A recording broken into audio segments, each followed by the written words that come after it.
Joe Stacy is an entertrainer and partner at Motion Fitness Group based out of Irvine, California. Joe's battled with alcohol addiction since he was a teenager and has overcome countless obstacles to get to his current state of sobriety and success. His story is an absolute inspiration. His openness and dedication to honesty is commendable. He offers hope to people struggling with addiction and proves that there is light at the end of the tunnel. That with the proper support, surrender, and the will to live, you can overcome. It was really an honor to sit down and hear Joe's story. He is an incredible leader in the community and is actively bettering people's lives every day. We can overcome. We can persevere. Life is not always easy, but it is worth it. Thank you for reminding us of that, Joe.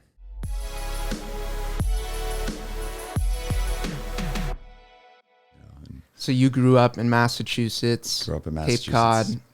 When did you move to Georgia? So in 2013, I moved down to Georgia. I had one of my sisters was living there, and I knew I wanted to. Cape Cod's kind of a place where you want to get out if you grew up there. I mean, I'm sure a lot of people feel that way, but and so yeah, I just jumped at the opportunity. Needed a restart. That's when I got into fitness and in Georgia. In Georgia, yeah. So going back to Cape Cod real quick. Yeah. Were your parents there? Like, were your grandparents from there, and then your parents? How did you end up being born and raised there? Yeah, so my dad's side of the family, they have multiple generations that lived on Cape Cod, and then my mom grew up in a place called Worcester, Massachusetts, which is a little more Western Mass, and so they met in the summer down on Cape Cod, and the rest is history. But so yeah. So then you get to Georgia. Yep. And how did you get into fitness? What was your first exposure like? So my fitness journey, if you will, started when I got sober for the first time. I was 22 years old. I just got in a second DUI. I lost my license for like 2 years or something like that. And at that time, I knew I needed to make some changes if I was going to live a fulfilling and meaningful life. Like the evidence was clear, my history there. And so actually like addiction kind of pushed me towards fitness. And it was, winter on Cape Cod, which I just described as, really slow. I was like laid off from work. I was doing landscape construction at the time. And man, I didn't know what to do. I didn't know what to do with myself. And I started working out. I had like, I don't know if you've ever read like Men's Health, right? And there was like a Spartacus workout on Men's Health, which is funny thinking back on it. But it was like I had 15-pound, 10-pound dumbbells in my parents' basement. The ceilings are, 6 feet tall. Like I'm just kind of like crouched down. I can't do overhead presses or anything. But I just kind of started doing that a few times a week. I started being more conscious of what I was eating. I started running. And it slowly but surely changed me, and that I knew, with that change, I wanted to like share that with people. I was very naive to know like what it meant to be successful in the fitness industry, or like how much work it was going to take to like, make a career and life out of it. But that's when things like clicked, where I was like, I don't want to be where I'm currently at. And this is like the outlet that is like pulling me in a new, better direction. Nice. So not just personal fitness, but you wanted to spread the love to others. Yeah. Like maybe the insights of being an instructor and whatnot. So you said you were 22 after 2 DUIs. You didn't have your license for 2 years. Was that when you first saw that Men's Health magazine, or are we going back to Cape Cod when that's where you were a landscaper? Yeah. And yes, yeah. So your exposure to that magazine and fitness would have happened on Cape Cod? Yes. Okay. Yeah. So you're there. What do you think there was environmental elements and then maybe just familial elements that led into addiction?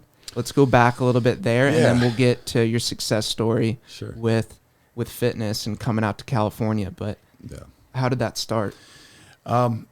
Addiction for me has been such a major part of my life, because I never had a period where alcohol was fun or normal or just social. For me, I grew up with a good group of friends. We all played sports together. We all hung out. We got good grades. I always had this feeling, you know, I mean, my earliest memories were something's missing. I'm not enough, very fearful and insecure.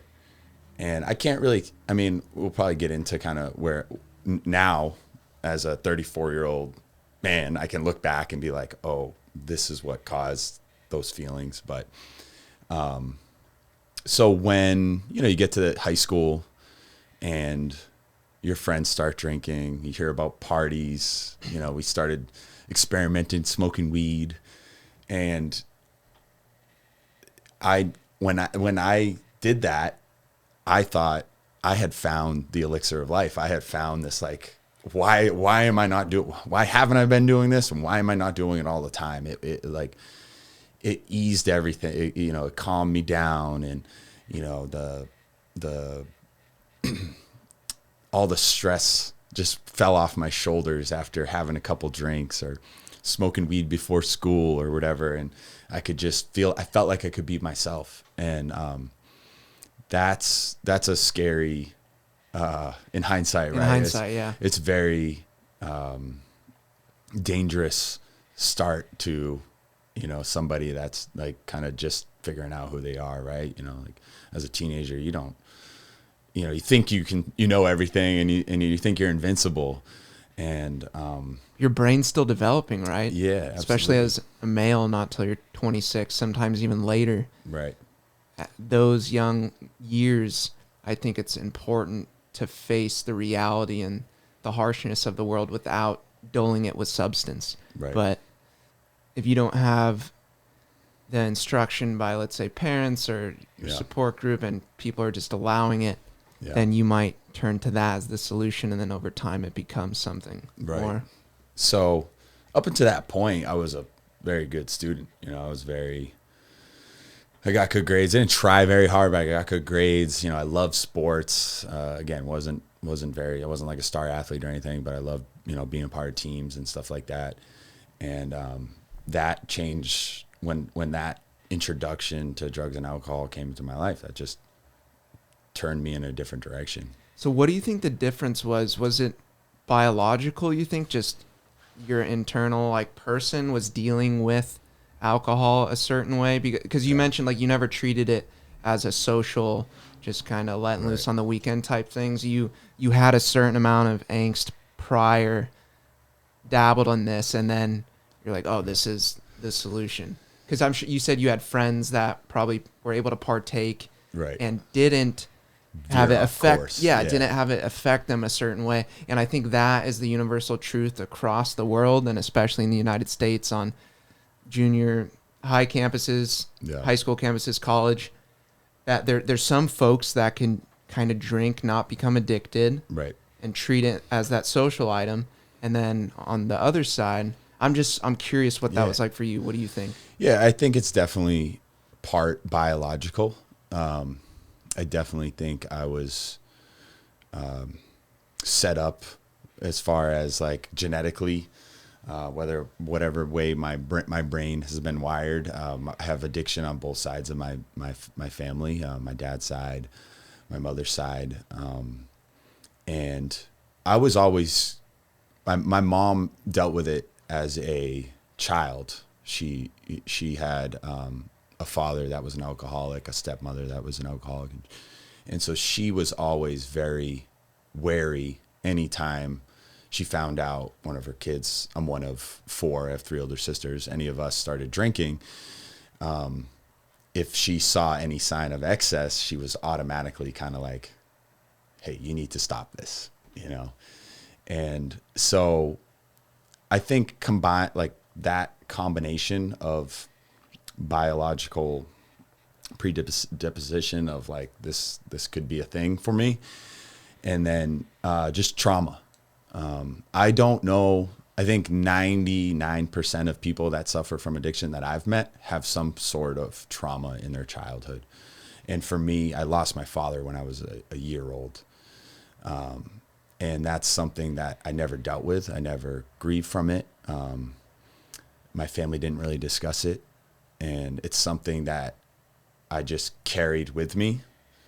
And so that's where a lot of my anger and fearfulness that I just described came from. And so again, you kind of have all these feelings as a child, and you're not emotionally able to handle those feelings. And then you find a substance, and it's like, this takes away those negative feelings that make me uncomfortable. Why wouldn't I be doing this all the time? Did you have a replacement father figure per se, or anybody else, or was it just you? And my mom remarried right around the time that I started drinking.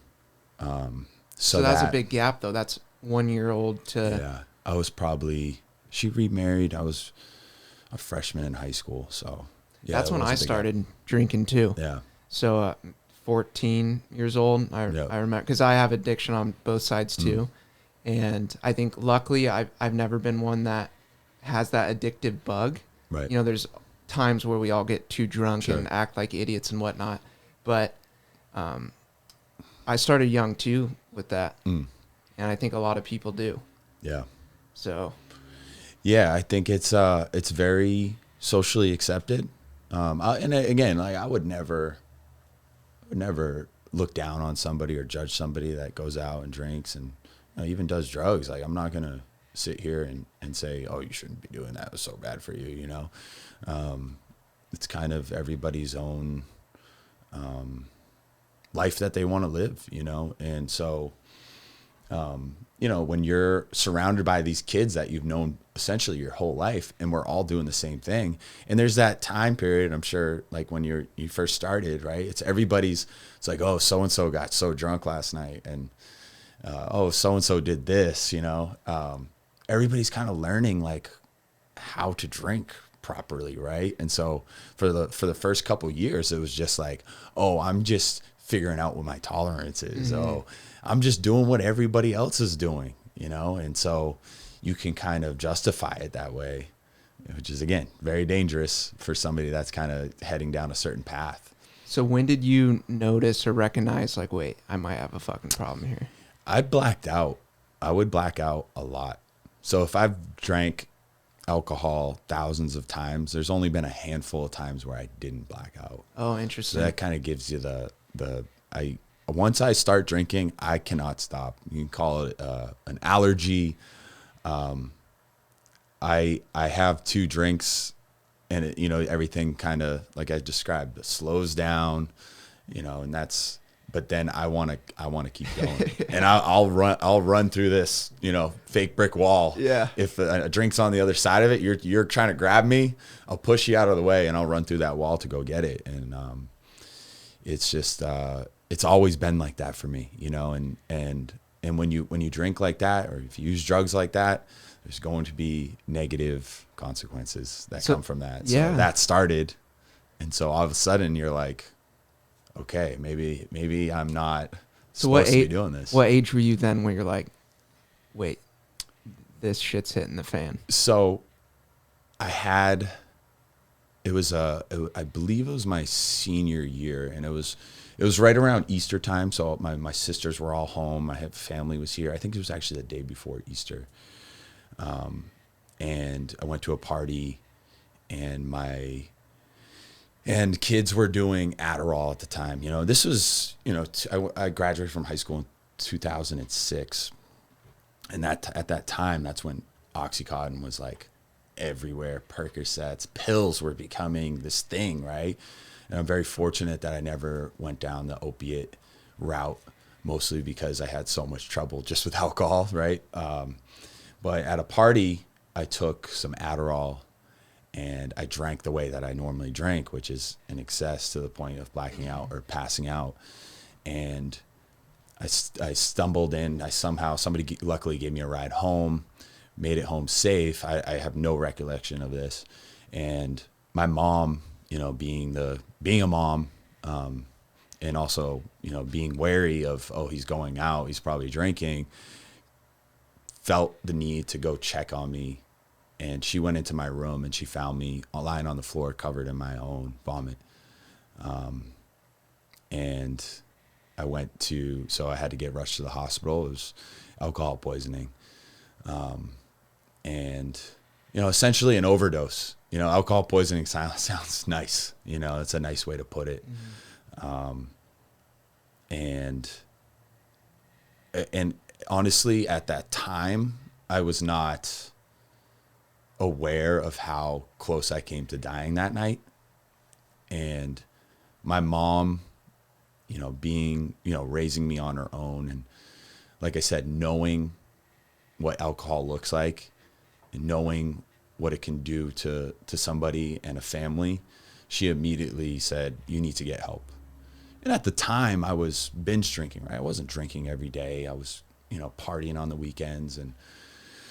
And so she sent me to a detox, which I didn't need to physically detox because I hadn't been consuming enough alcohol that I was going through withdrawals, but it was kind of like a scared straight type of moment for me where I was in a treatment center on Cape Cod and, with people that were doing heroin, heroin addicts. And I was just like, and how old were you, just to give people a timeline? I was 17 years old. 17, okay. Yeah.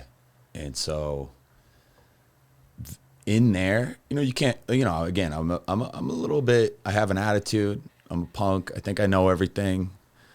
I'm sitting in these circles. This is my first exposure to anything AA treatment related. And I'm not an alcoholic, I'm just young, I'm just learning how to, drink.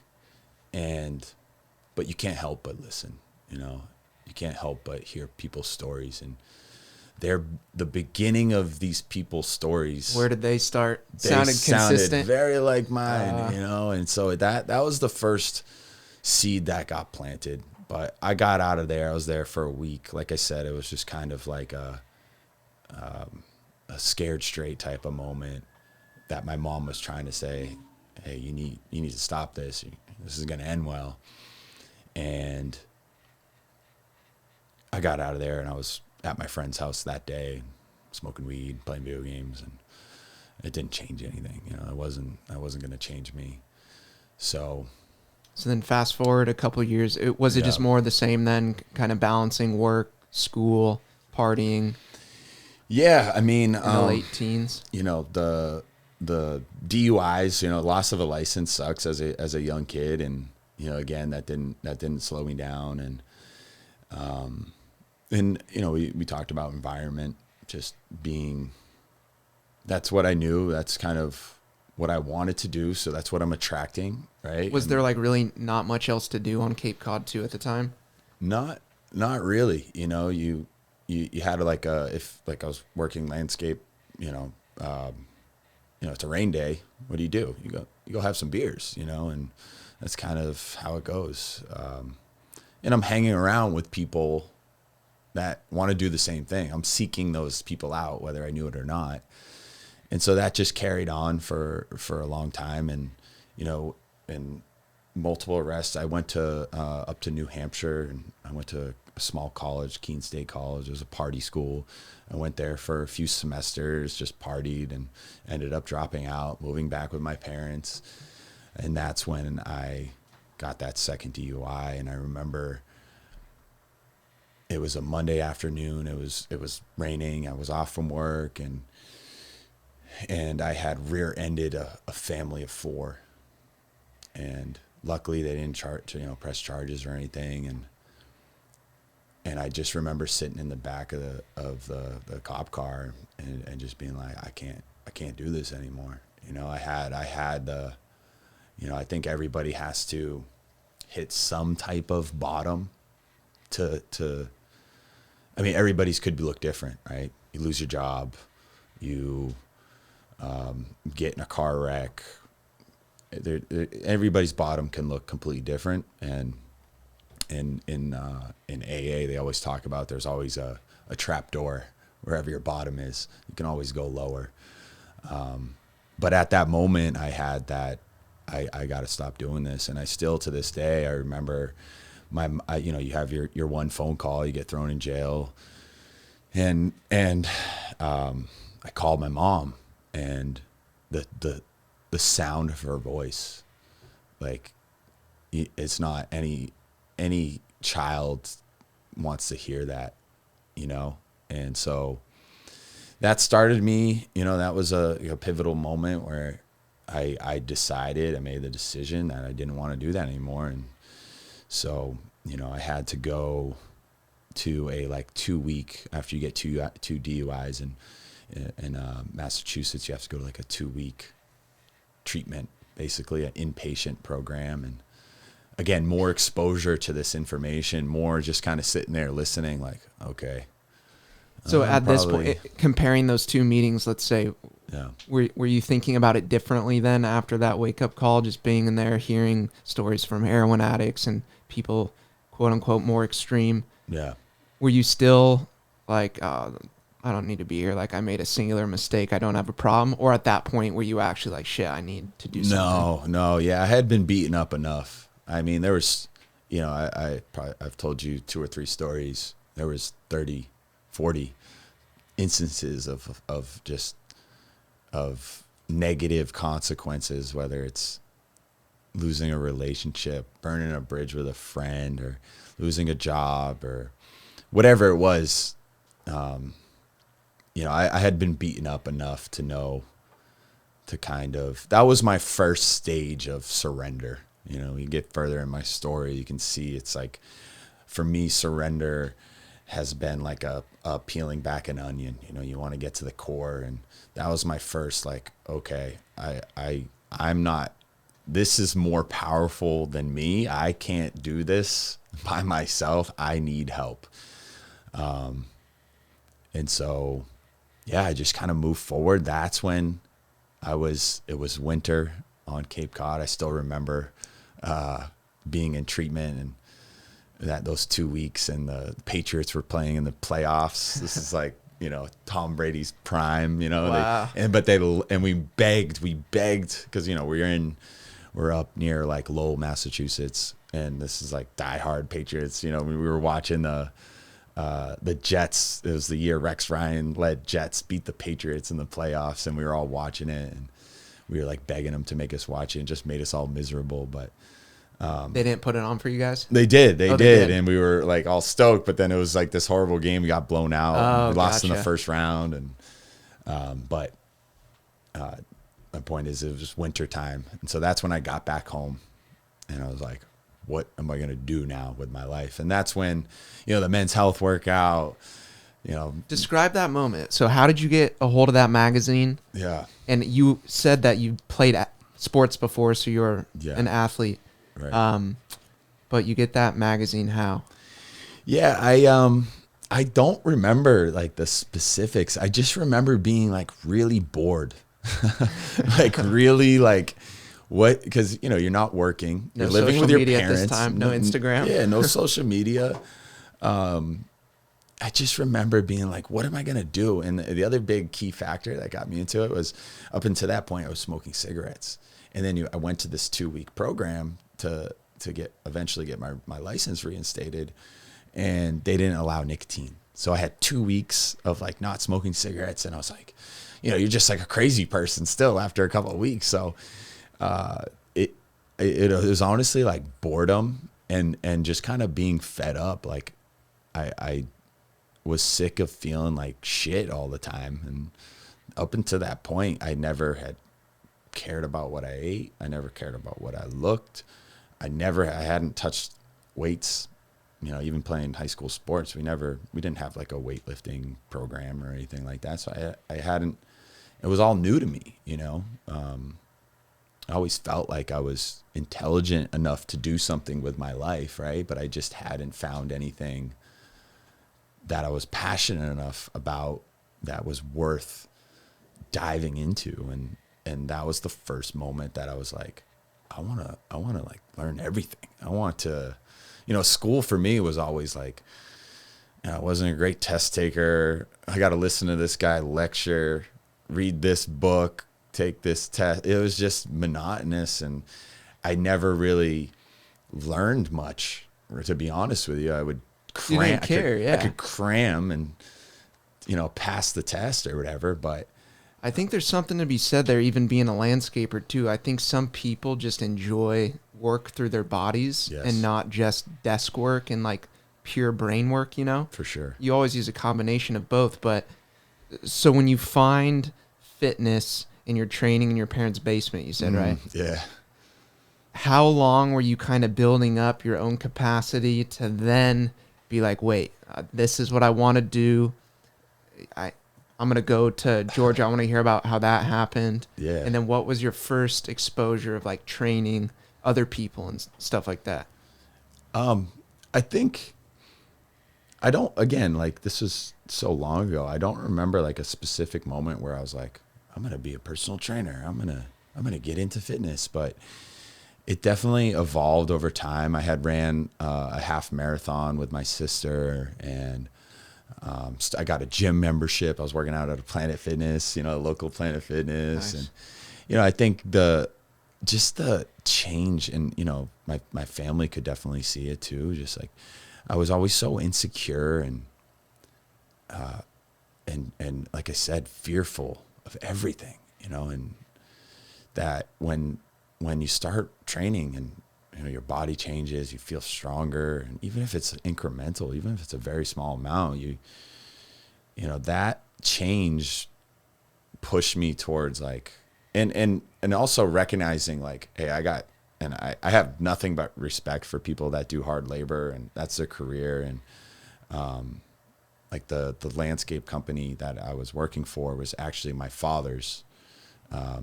When he passed, he gave it to my uncle, who gave it to his grandson, who's like my cousin or second cousin. So I have a lot of respect for those guys that like, that's their career and they bust their ass. But I was doing it 40 hours a week, and man, it's tough. And I recognize like, hey, no, I feel like I'm meant for more. And so when the fitness emerged, I was changing so much and feeling so much better. Just, I went from like hating myself to like tolerating myself. that led me to be like, why don't I make a career out of this? And I've seen you post something about that, how fitness is one of the like untouched antidepressants, and just absolutely it could flip the switch on how you think about yourself sometimes. So when you started weight training, how long until you actually noticed physical differences and mental differences? I mean, a little bit along the way, and I'm sure it wasn't like a total switch, but yeah, the physical changes took a long time. Honestly, I really, even when I got into, as I got hired and I'm a trainer now, I didn't look like a trainer. I always kind of had like a skinny fat, right? Like, oh, you're so thin, and like, but still like a really high body fat percentage. And so it took me a long time to like, again, and I was figuring it out. I was figuring out like how to connect to my body when I'm lifting and what exercises are the best. And, obviously in that time, you could go on the internet and look up videos and follow people that, knew what they were doing. And so, a lot of what I learned was self-taught, and that's how I learned the best is, and I think most people is, all right, I get this information, I'm going to apply it, I'm going to try something, I'm going to do it, and then I'm going to make mistakes, and I'm going to learn from that and keep like just see what the results that process going. Yeah. And so the physical changes definitely didn't come till much later. But the mental, kind of always being an anxious kid, getting diagnosed with anxiety and prescribed Zoloft when I was 16 years old, and ADD, and all the stuff that like in reality I probably needed to move my body more, maybe meditate or pray and see a therapist. If I had done those things, I definitely wouldn't need any type of pill or diagnosing. Not as much money in that. No, we have a system that encourages the prescriptions, and yeah. Oh, you mean, and there's always outliers out there, but a majority of people, like you just said, if you moved a little bit more, you might not have to take all those pills that you're taking. Yeah, no, I know. It's Yeah, don't even get me started. It's frustrating, man. I remember taking, like I have this concerned, somewhat overbearing, but nothing but love coming from my mom. And she takes me to a doctor. There's something wrong with him, at 16 years old. I remember taking a little written, she like printed something out, and you just say like, are you feeling anxious these times? And you're just like checking boxes, and you're like, yeah. And then she's like, okay. She like looks at it for 2 seconds. We're going to put you on Zoloft. Like, what? Like that's not how it should go. You know what I mean? That's crazy. Just a little questionnaire. I mean, that's how the doctor office visits go oftentimes. And given some of those things are very much necessary, but yeah.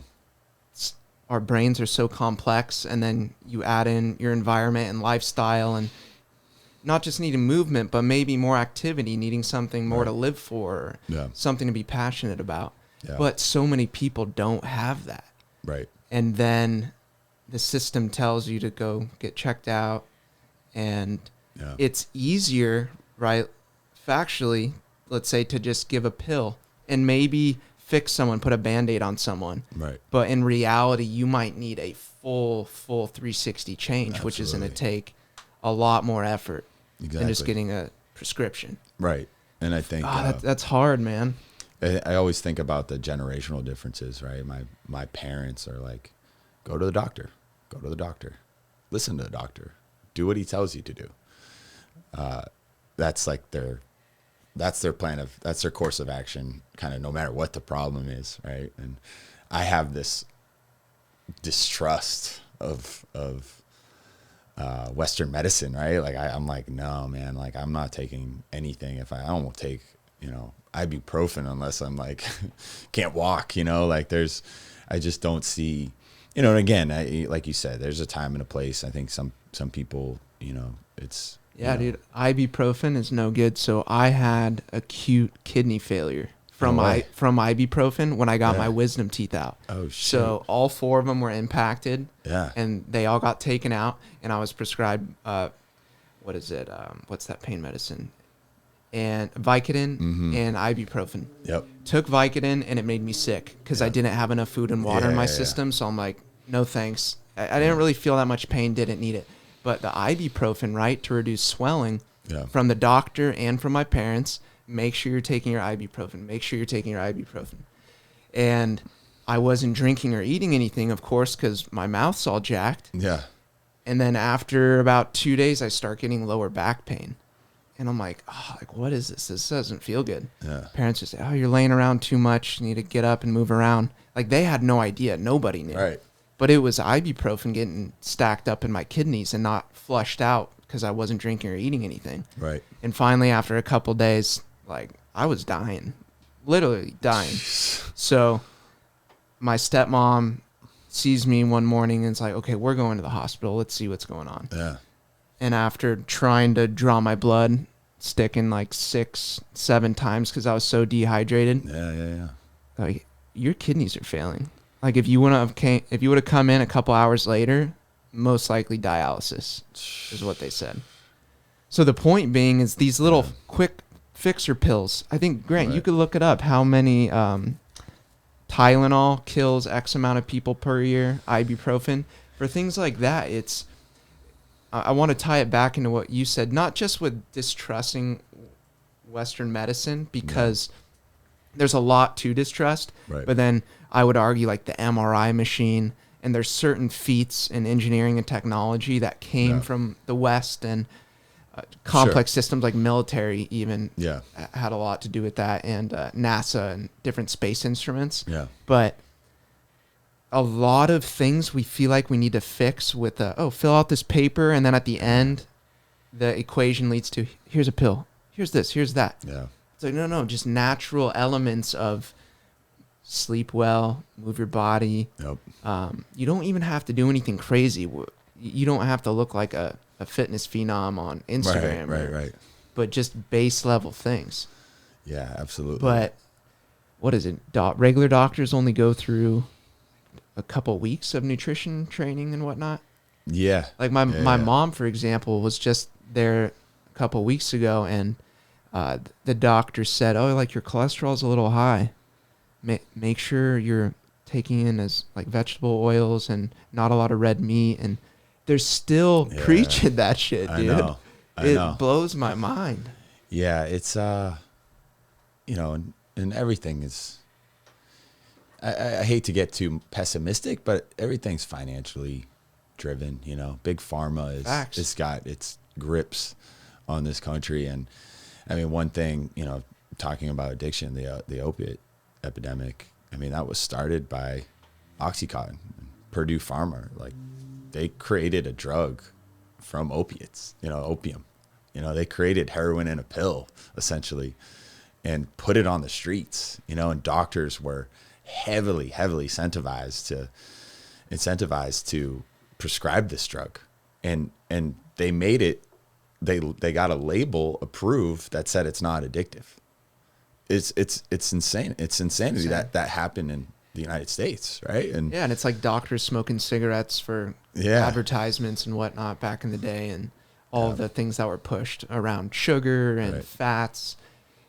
You're right that the bottom line is really where a lot of those campaigns are pushed. And if something's super addictive, how can we squash this or manipulate the data so then we can label it legally, quote unquote, and then harm so many people in the process? And it comes down to earning a profit, which is one of the very negative, detrimental elements of capitalism and a flaw in the system that needs to be updated. It needs to be fixed. I don't think like capitalism should be abolished, because a lot of people will take that little example and kind of apply it across the board, that there's going to be too many profit-driven systems that are going to lead to a bunch of like negative outcomes in society.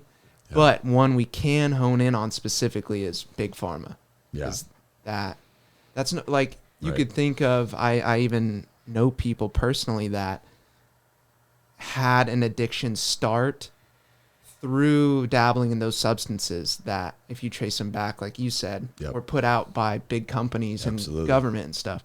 And that's another thing with alcohol that I was thinking about when you're describing it, is it's a socially accepted drug. I mean, it's still a drug per se. You're literally poisoning yourself a little bit to change the biochemistry in your brain and feel a certain way. And then we all know how a hangover feels. Like, that's not good. Like, if you feel like shit, that's your body telling you something.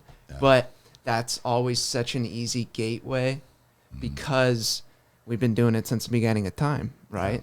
A little social lubricant. Some people push it too far. Some people, unfortunately, will end up taking their lives because they go too far. But, you know, it's loaded up in the shelves, so just drink responsibly. Exactly.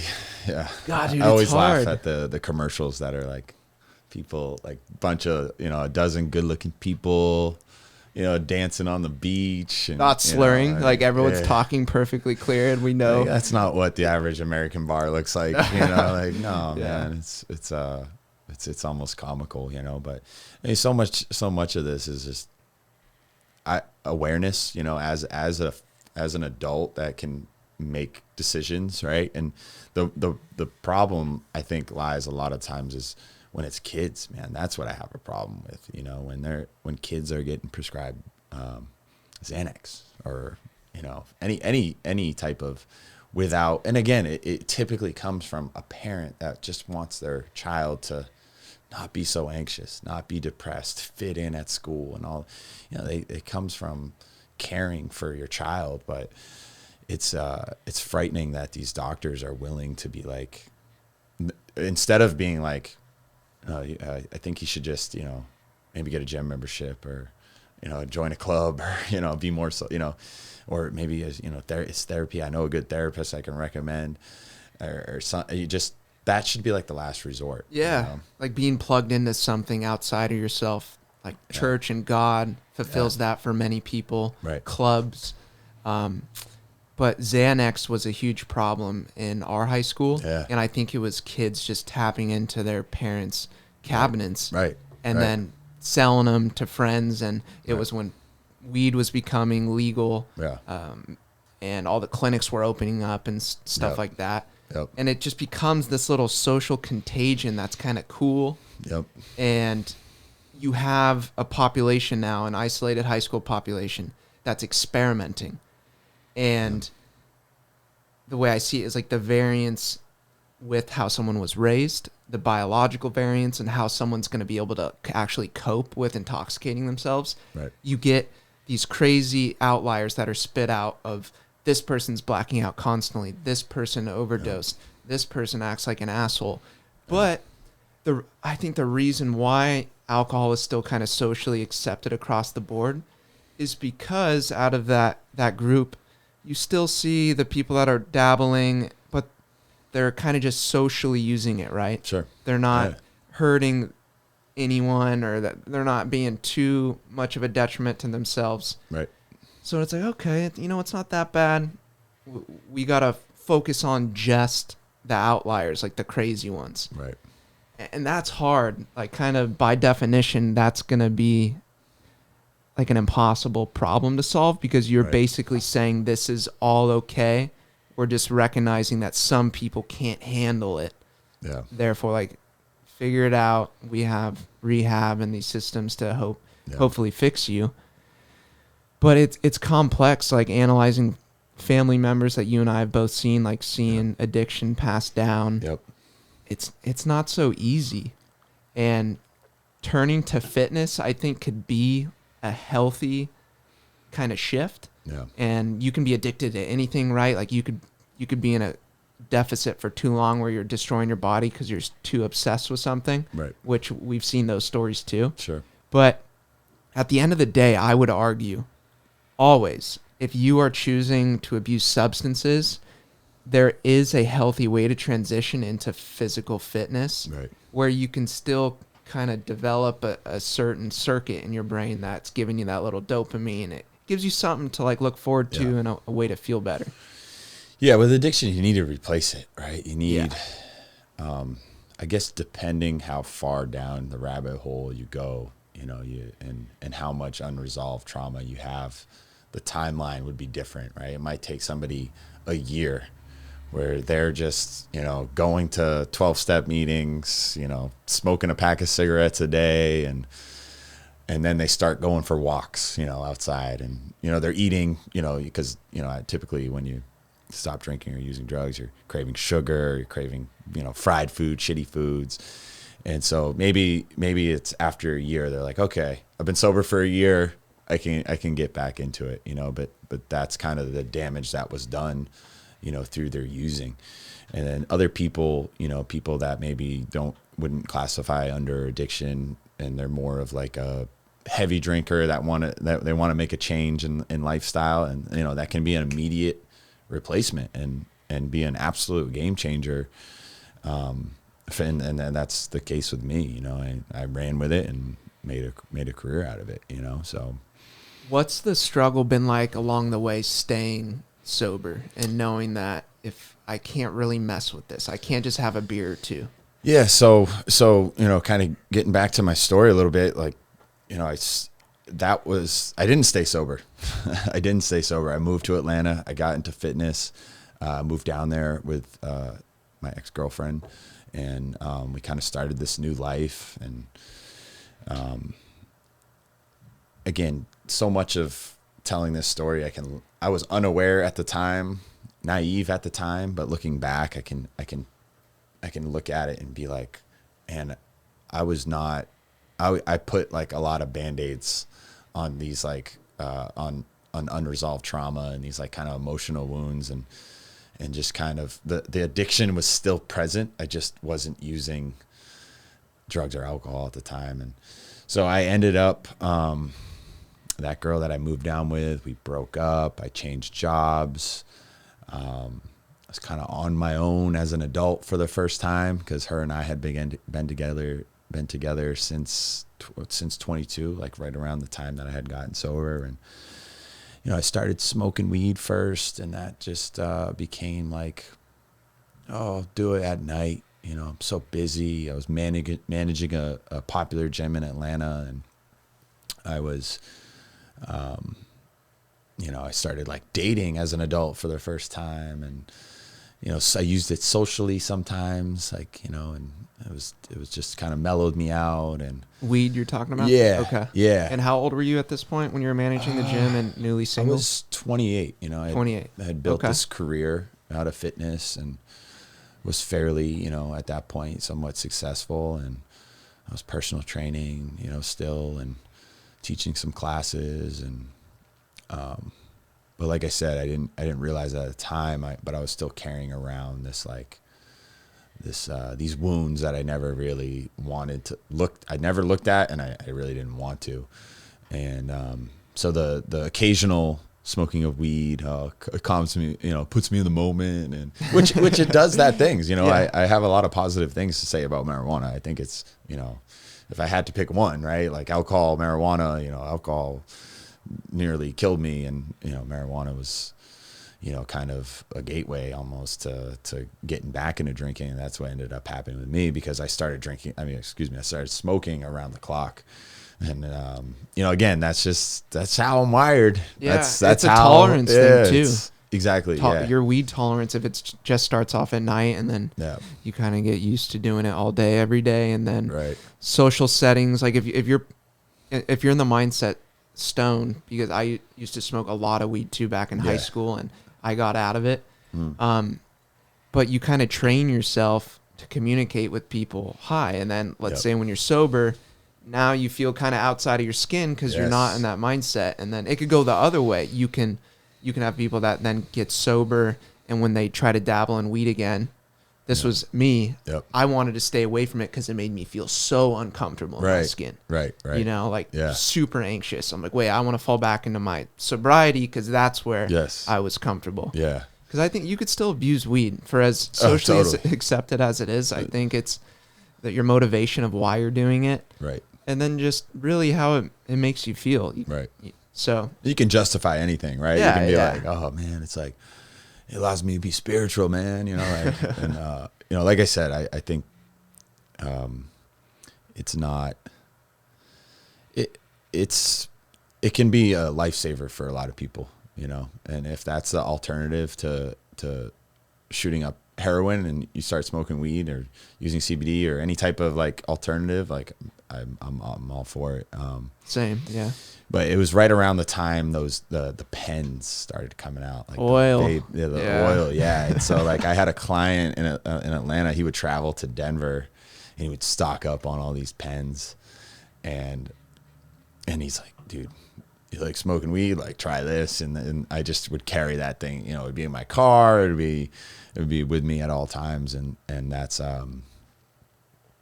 when it became like all the time, because you could hit it in the bathroom anywhere, No, it's too efficient at its job. Yeah. So when you get the cartridges like that, if it's going to be everywhere, of course you're going to start using it more frequently, because if you're going to smoke up a bowl or light up a joint, it's stinky, it has a process. Whoever invented that for their business model, it's genius. It's the most efficient way for patients per se to partake. But I've seen that lead to so many people just constantly high 24/7. Right.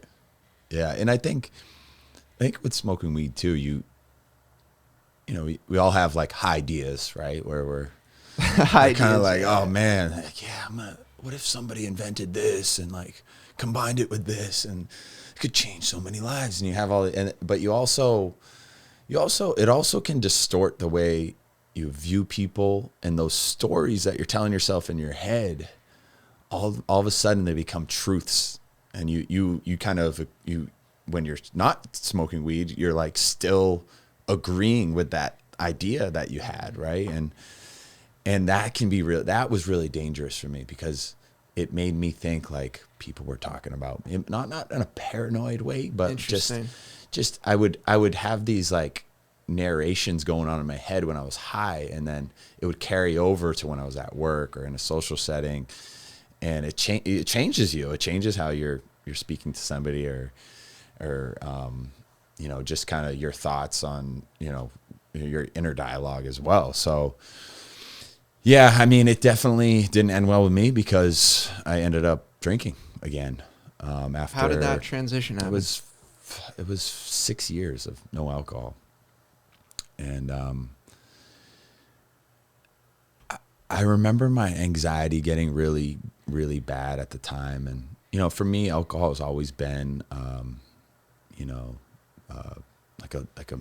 I'm medicating with it, you know, because I don't like the way that I feel sober, you know, and at the time, like, I had been on this, you know, the success that I had in the fitness industry when I was in Atlanta, so much of it was through resentment, right? So I wanted to prove people wrong, and I had this chip on my shoulder.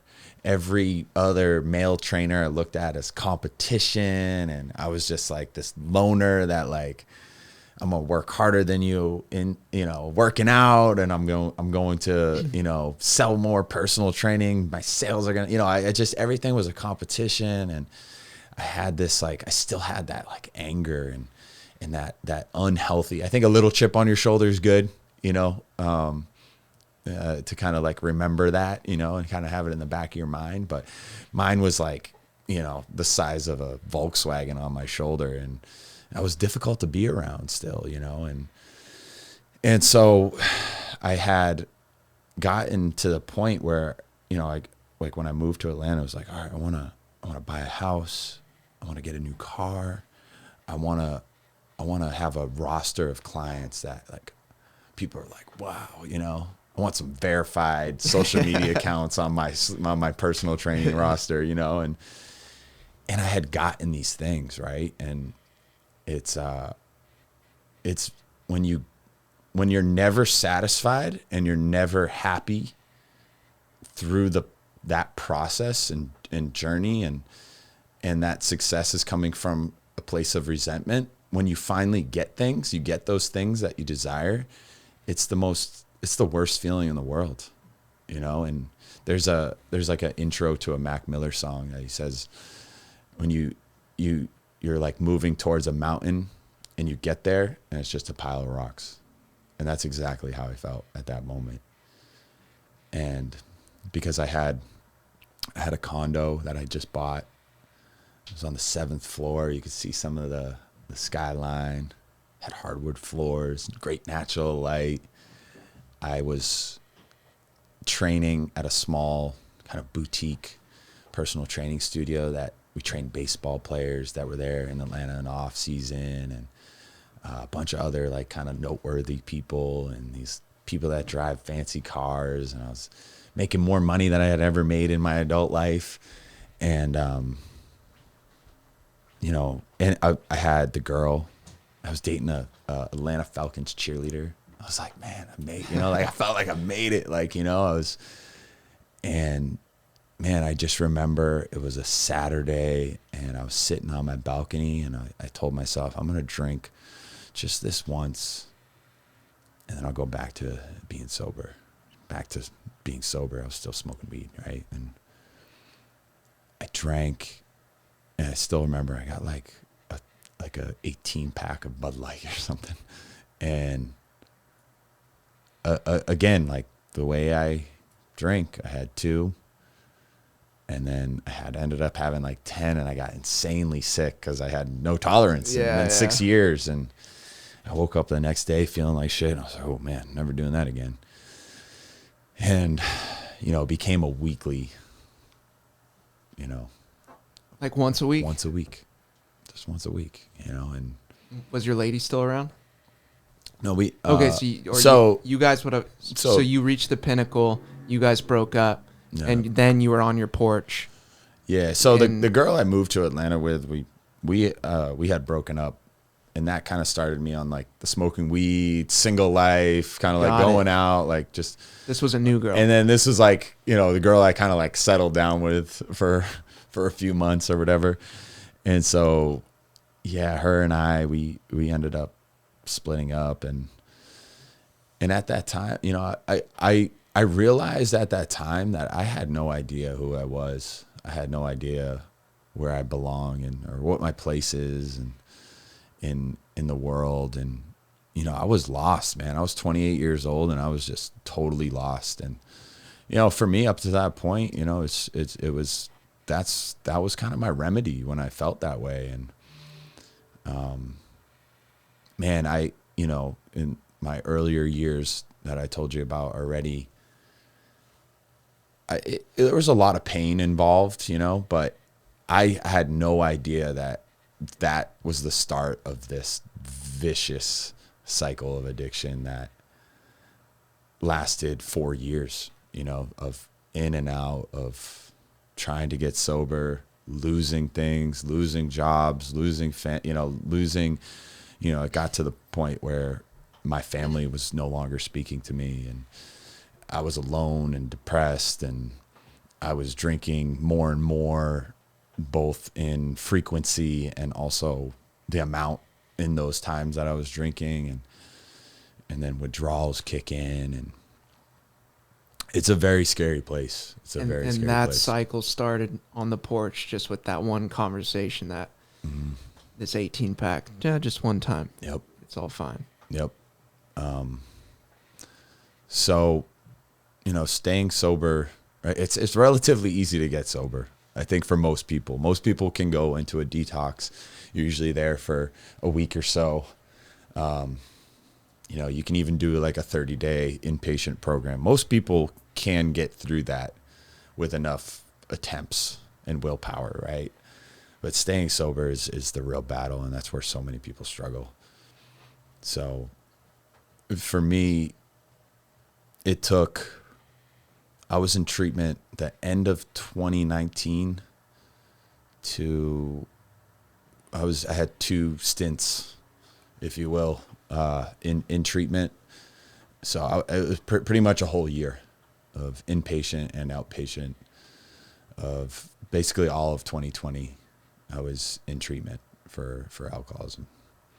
So that's what it took me. And also I moved across the country. I don't think everybody has to do that, but that's kind of the length that I had to go to alter my course. So that was a deliberate choice. Why you came to California was to kind of hit the restart button? Yeah, I had been, addiction does so much to a person as far as like, I feel like it deteriorates your soul in a way where you completely forget who you are, what you enjoy. Your pleasure center is all fucked up because of the amount of, all the dopamine and the short bursts and the crashes. And I was binge drinking, which is the most unhealthy way to drink. Because I would go 2 or 3 days drinking and then 2 or 3 days off trying to sober up, run to an AA meeting, call somebody, I need help, then end up back in my condo alone with my dog drinking. And, when you go through withdrawals, I mean, your heart rate is jacked up, you're sweating, you're shaking, and you're anxious and you're depressed and you're, suicidal ideation, like all that just, it just starts consuming you. Right. And I can't remember what your initial question was. No, you're good. So just, you were talking about staying sober and how challenging it is. I'm curious the mindset of going through those addictive patterns with more of an adult brain, being 28, having money, having the girl, right, and like that in comparison to being younger going through the addiction phase. Was it almost more confusing because you're like, wait, I was supposed to have it all figured out, and here I am on this couch? That's a really good question. Yeah, that's exactly right. It was more challenging to stay sober because I knew more, right? I was more aware of just the world in general and how things work, and it was really difficult to have more information and kind of I knew what I was up against to a certain extent. But you were still making the wrong decision. That's the thing about, you feel so shitty when you're sober, when you're not using, that in order just to feel okay, to get to a baseline, I had to take a couple drinks. So it almost becomes a survival mechanism, right? Like we're evolved to kind of, you know, and so the choice is gone. The choice of either I'm going to get insanely sick or I can keep going, right? Those in your mind, that's it. That's the option. What is it? Alcohol and benzos are the only two that will actually kill you if you try to withdraw. Right. So I thought I was going to have a seizure. I thought that I was, you know, I was frightened, man. It was a dark time, you know. It was a very, looking back on it, it's like, man, I don't know. You know, that was the start. Just the fact that I got out of that somehow, that was like the start of kind of like my spiritual awakening of like, there's something bigger than me out there at work here. Because I mean, so many people, and if you're around, if you're in treatment long enough and in meetings, AA meetings, you meet a lot of people obviously going through the same thing. And so many people don't get out, man. So many people, you know, you almost become numb to it. You get a text, so-and-so overdosed. Man, I didn't even know he was back out, you know, using. I thought he was sober, you know. It's just, and so I think, you know, I'm very fortunate that I've been given another opportunity, and, you know, that's kind of why I am trying to live the way that I live now, you know. What do you think that difference is between people that get out and people that fall back? I'm sure it's a compilation of things, but that's a good question. Just being plugged into that, I mean, and you've lived it, you're currently living it. Yeah. And you're on this path when right. There's been people that have been lost. Does it come down to a certain amount of just, I don't know, like how you think about the world, a certain amount of care, like my life's actually worth it, support groups, just parents? It's really hard to say. I will say though that I'm very very fortunate that I never even experimented really with opiates, because that, now fentanyl, right? That addiction of people that are abusing heroin is, I'm not saying easier than dealing with alcohol. I mean, alcohol is, you know, they're completely two different things, right? It's the same disease, but I mean, I would hear stories about somebody that was 19, 20 years old, and they were in treatment for a dozen times, you know, 20 times going. I had my first time in treatment, I had a roommate. He had been in detox or treatment, inpatient treatment 40 times. And he was like 28 years old. And and he did everything, you know, heroin, fentanyl, meth, and that addiction, man, and the mental battle with that is so powerful that like I said, I'm very fortunate that alcohol was the one thing that kind of brought me to my knees that I had to address. But on the flip side of that, you know, alcohol's on every street corner, you know, so you can kind of go back and forth. But I think the power of those drugs, though, really leads people to, because the thing is, you know, I had that mindset, right? Oh, I'm just going to go out. I'm just going to drink this one time, right?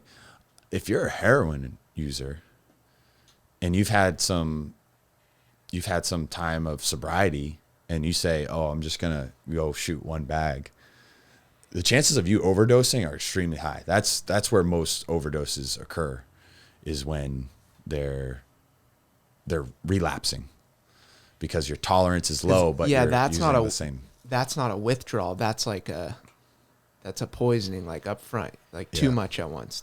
Right. So, So I like what I don't know if there was a singular moment or a compilation, but after 2020, like being in treatment for, you said it was the end of 19 into 2020. yeah. So the pandemic kicks Mm-hmm. in. Were you in treatment when the pandemic kicked in? So at the end of 2019, the wheels were falling off.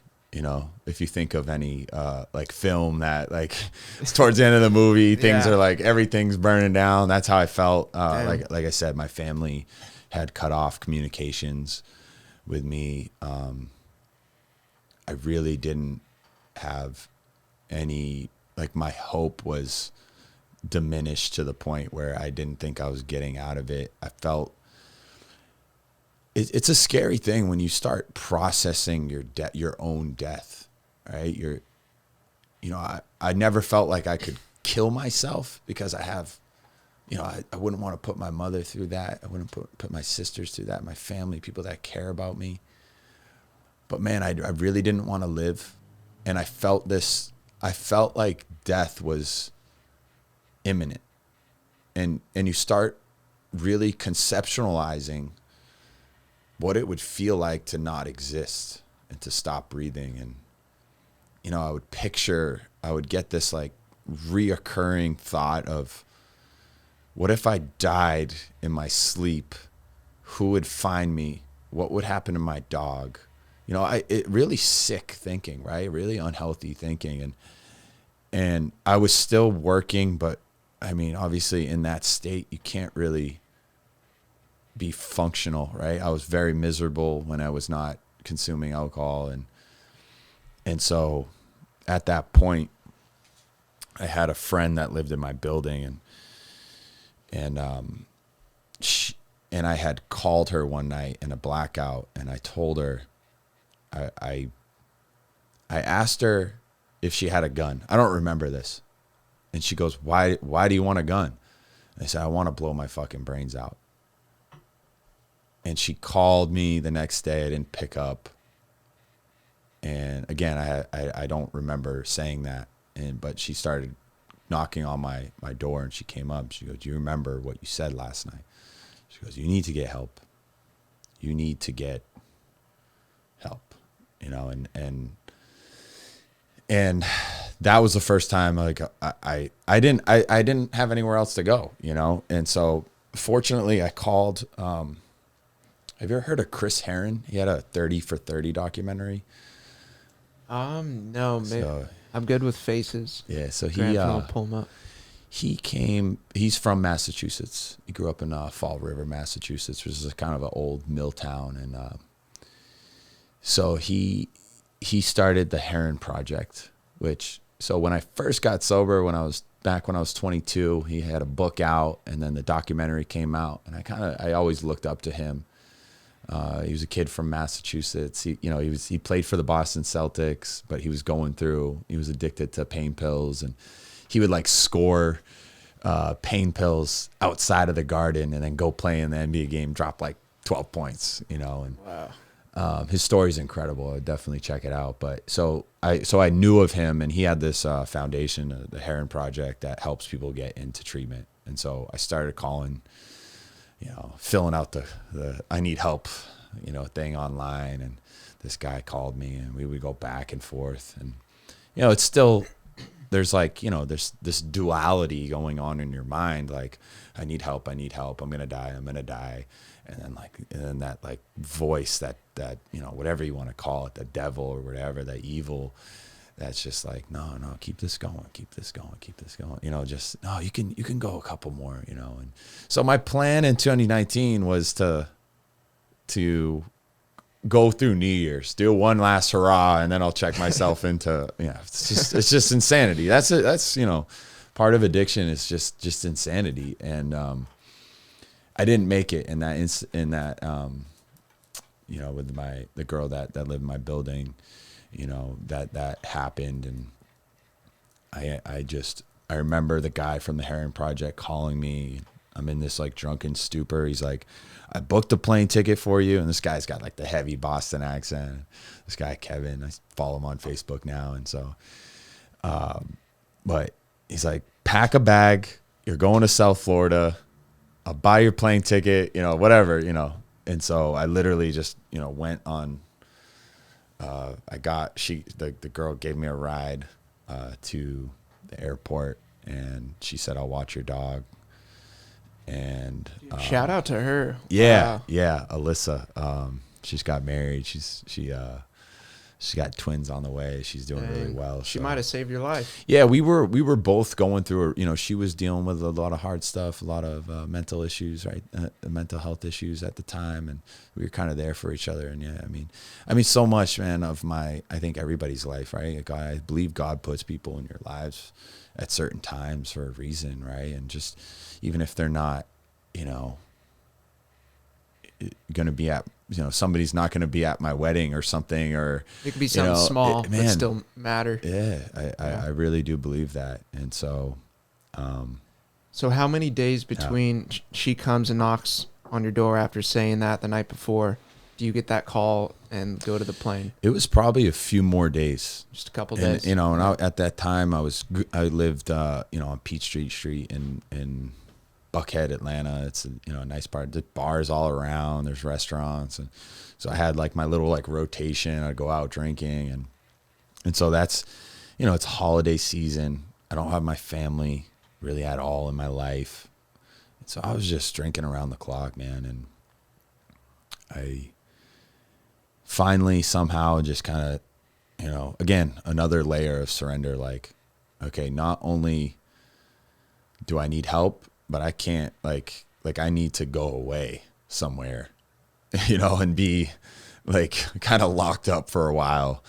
I should not be existing. I can't function in society anymore, And so that was another layer of, and I'll never forget. So my plan was I drank, it's 5 a.m. My flight's at 9 a.m. And so my plan was all right, drink the rest of the beers or whatever, that I have in the house, and then go to the airport, kick a few more back so I don't have to deal with withdrawals. And I got to the airport, and I start looking around, and I'm like, shit, alcohol isn't served until noon. And so I started withdrawing as I was waiting for the plane, on the plane. And it was bad. I mean, I thought I was going to die. What does that feel like? What happens? Your heart feels like it's going to pull out of your body. It's pounding so hard, and you're sitting there and you're sweating, and you're I was literally curled up in a ball, kind of slouched over in the airplane.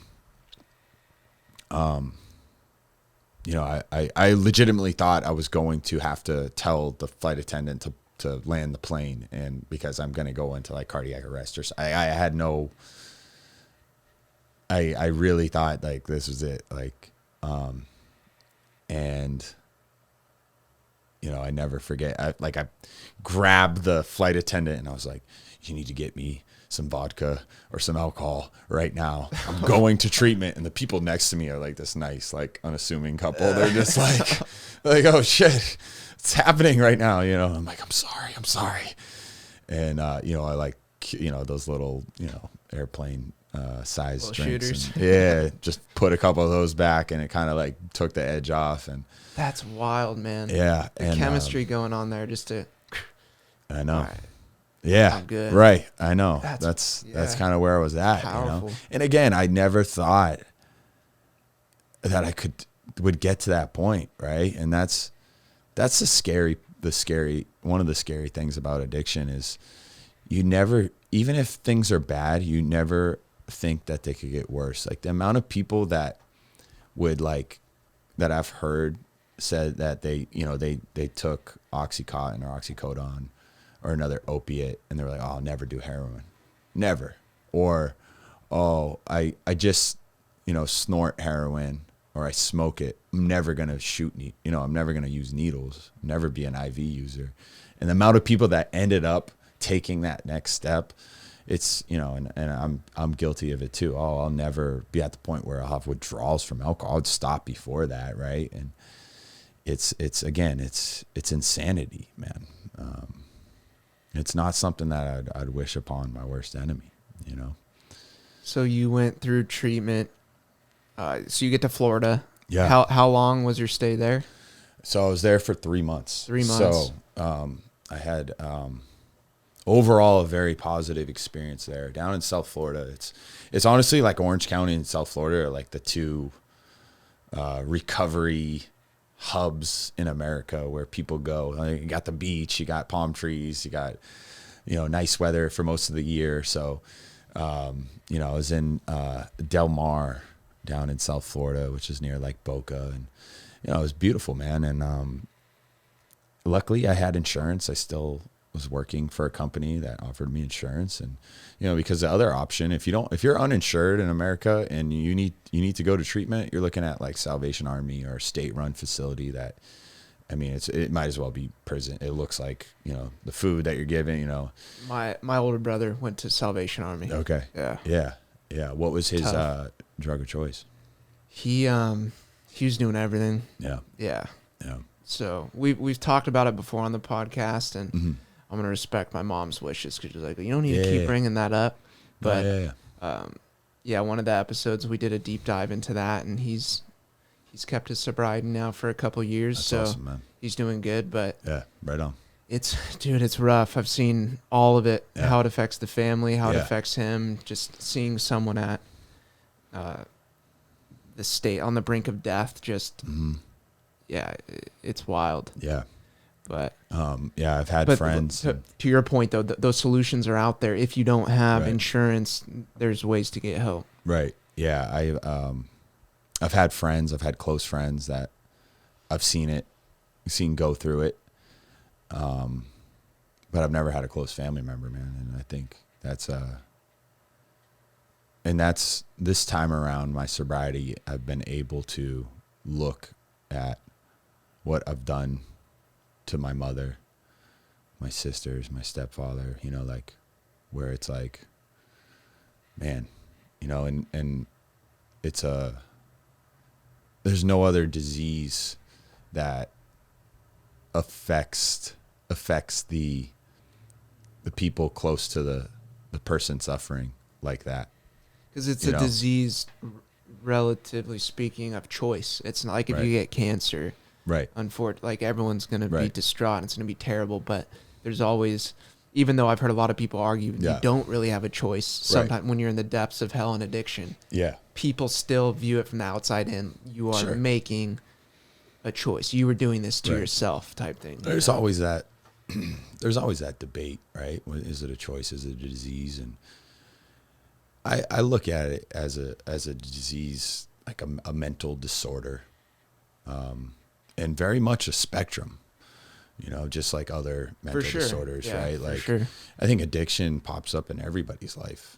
You know, we were talking about before we started cell phones, right? Like, you know, just being, you can get a little addicted to something like Instagram, you know, or whatever, Twitter, anything. And it's everywhere in our lives, you know, shopping, gambling. There's so many forms of addiction and I think, so when you're on that other end of the spectrum where it's like not just these things that, you know, kind of somewhat negatively affect your life, or if you stop doing this, it could potentially improve your life, you know, when you're life or death, you know, that's where the choice is just, it's gone, you know. So what's different this time around? I know you were saying it's not just about yourself being sober, but kind of recognizing your family and a little bit more of the outside. Yeah. But is there something different about this go around? Yeah. That time in treatment, you know, obviously I had the right attitude, man. I was done. And so I think initially you asked me, you know, like, was it during the pandemic? So I was in there, you know, and I had a really positive experience down in South Florida where they took you through the 12 steps and that process of letting go of the anger and resentment, and also identifying what things that you're holding on to, that you're carrying around with you, is super powerful, man. Like, things from my childhood that I didn't even know that I was, so still mad about, and I had resentment towards my father, for not being in my life. And I had a resentment towards God, right? Or whatever at the time. I was still kind of like figuring out where I stand on that. But I had this, this resentment towards like the higher power, the universe, or God, whatever you want to call it. And I was able to let go of a lot of that through the 12 steps. I mean, that's like kind of the big steps 4 and 5 are like, you write down everything that you're resentful for, and then you share that list with somebody else. And that process was very powerful for me. I also, the program there was a guy, one of the guys that led one of the groups. He would come in, and he kind of, all the other, you're in a room with 20 other men, and everybody else is like, oh, this guy, you got to be careful for this one. Like, he'll rip right into you. And I was like, okay, yeah, whatever. And he had a gift that he would sit in this circle and be able to identify like who's feeling tense, who's feeling, and the topic of parents came up, and he was able to see me. Like, I don't know if I like slid back in my chair or something like that, but he cut into me pretty deep about my father, and I ended up bawling my eyes out, and just in front of these people, and again, in the moment, I just kind of like shook it off, like, oh, I'm just really emotional, and I was, because I suppressed an addiction. I suppressed so much. I held back. And when you get sober after a long period of time of abusing alcohol like that, it all just comes rushing out. So it'd be, we had like speakers that would come in, or AA meetings that would come in, and somebody would be talking, and they would mention something about their mother, and I would just be like, I need to leave, and like go cry and like smoke a cigarette, Yeah. And it's just, so yeah, there's moments like that throughout I had a roommate, so I got into detox, and I woke up, and you're just completely out of it, hungover, starting to withdraw, and I wake up and I look over, and there's this like big guy, like he's probably 6'4", and he's got his jeans on, but his ass is hanging out halfway. And I'm like, oh my gosh, where am I? What did I do? And he wakes up, and he like looks over, and he's got this big beard, and he's got this heavy British accent. And I'm like, where did I just land? And him and I ended up becoming really close while in my time down in South Florida. And he told me that he was he studied penguins at the Miami Zoo. What? Right. And he had all these elaborate stories about penguins, right? Interesting. And was he for real, you think, or full of shit? So, and and it always was like a little fishy to me. Like, I was like, I don't know if this guy's just bullshitting. Like, why would he lie though? And then so it was like day 50 or something, and I was set to leave in like 2 weeks, and he was heading out and going back to he lived in Boca, and he pulls me aside, and he goes, Joe, we need to talk. And I was like, okay. He's like, I'm actually a psychologist. I don't study penguins. And I was like, Carl, are you shitting me right now? And he did it because he didn't want people to have a different interaction you're or a perception. psychologist and you're in here? What's going on? And so he kind of like did it to protect himself and so that he could have his best experience possible. But him and I were so close, honestly, like some of the talks that we had about anxiety and religion and God. I had grown up Catholic, so I had this all, again, a lot of confusion with my beliefs as far as spirituality and a higher power goes, and that relationship. Again, man, I mean, I mentioned Alyssa earlier, but God put him in my life for a reason, man. And that was like the first time that I wasn't an anxious mess in a really long time. Like I could sit still, I could be with myself. I started meditating, and so yeah, overall that was that was like my undergrad, right? Like that was my undergrad of getting sober. And then I got out. I remember the day I was flying out was like when Rudy Gobert and Donovan Mitchell and the pandemic kind of started with like the NBA shutting down, if you remember that. And that was the day I was flying home. And so I was like, what the fuck's going on? And I got back to Atlanta, and again, I was in a place of peace for the first time in a really long time, but I was returning to this environment that I got really sick in. And so I ended up going to meetings, but things started shutting down. AA meetings were one of the first things to shut down. And I kind of was like, I was isolated again. And I was sober for in total like a month after I got out of treatment. So like 4 months total. And I had started talking to a girl again that from my past. And again, it's just like these old behaviors and old environment just crept back in, and I chose to drink again. And it wasn't like the time before, with the 18 pack at Bud Light. It was like I picked up right where I had left off 4 months ago, as far as like the amounts.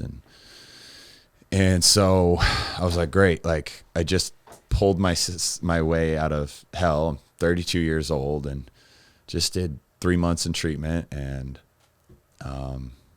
now what? Now what do I do?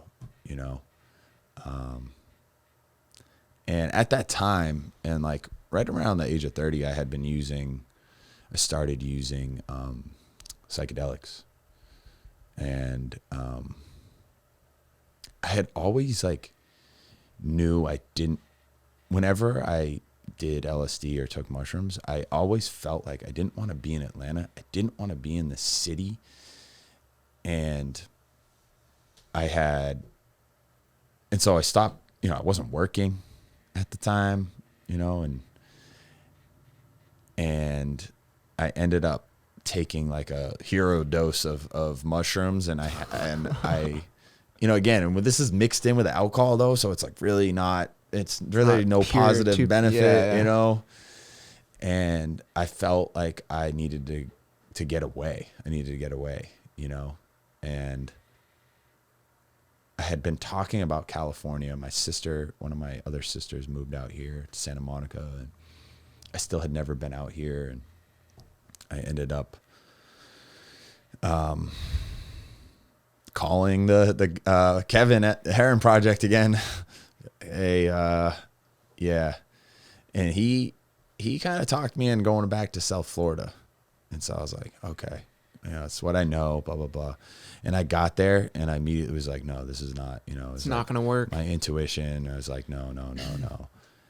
And that positive experience that I had before, I knew it wasn't going to be duplicated again. So I ended up leaving there, checking myself out. And, I was calling my mom in the airport. Don't worry. Like, I'm going to go back to Atlanta. I'll get an outpatient program. And, that's the cycle of addiction, right? The insanity. You're stuck on this hamster wheel. And the biggest problem when you're there is you think you know best, And so I called Kevin again, and he's like, all right, well, I'll find a place in California if that's where you want to go. Because I had this like building like, yeah, California, Something was restart, bringing you like, over get here. out of here, you know, like, yeah, something was pulling me out of here. It sounds insane, I know, and so I ended up getting a flight. My sister, Bridget, she ended up booking a flight for me out to LAX, headed out.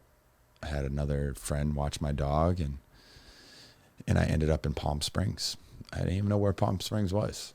I had no idea. And so I woke up, I'm like, holy shit, look at these mountains and Coachella. desert. And I'm like, what is going on? And then somebody told me like, oh yeah, it's going to be like 115 degrees. It was in June 18th. 2020 is my sobriety date. And I was like, shit. I was like, shit.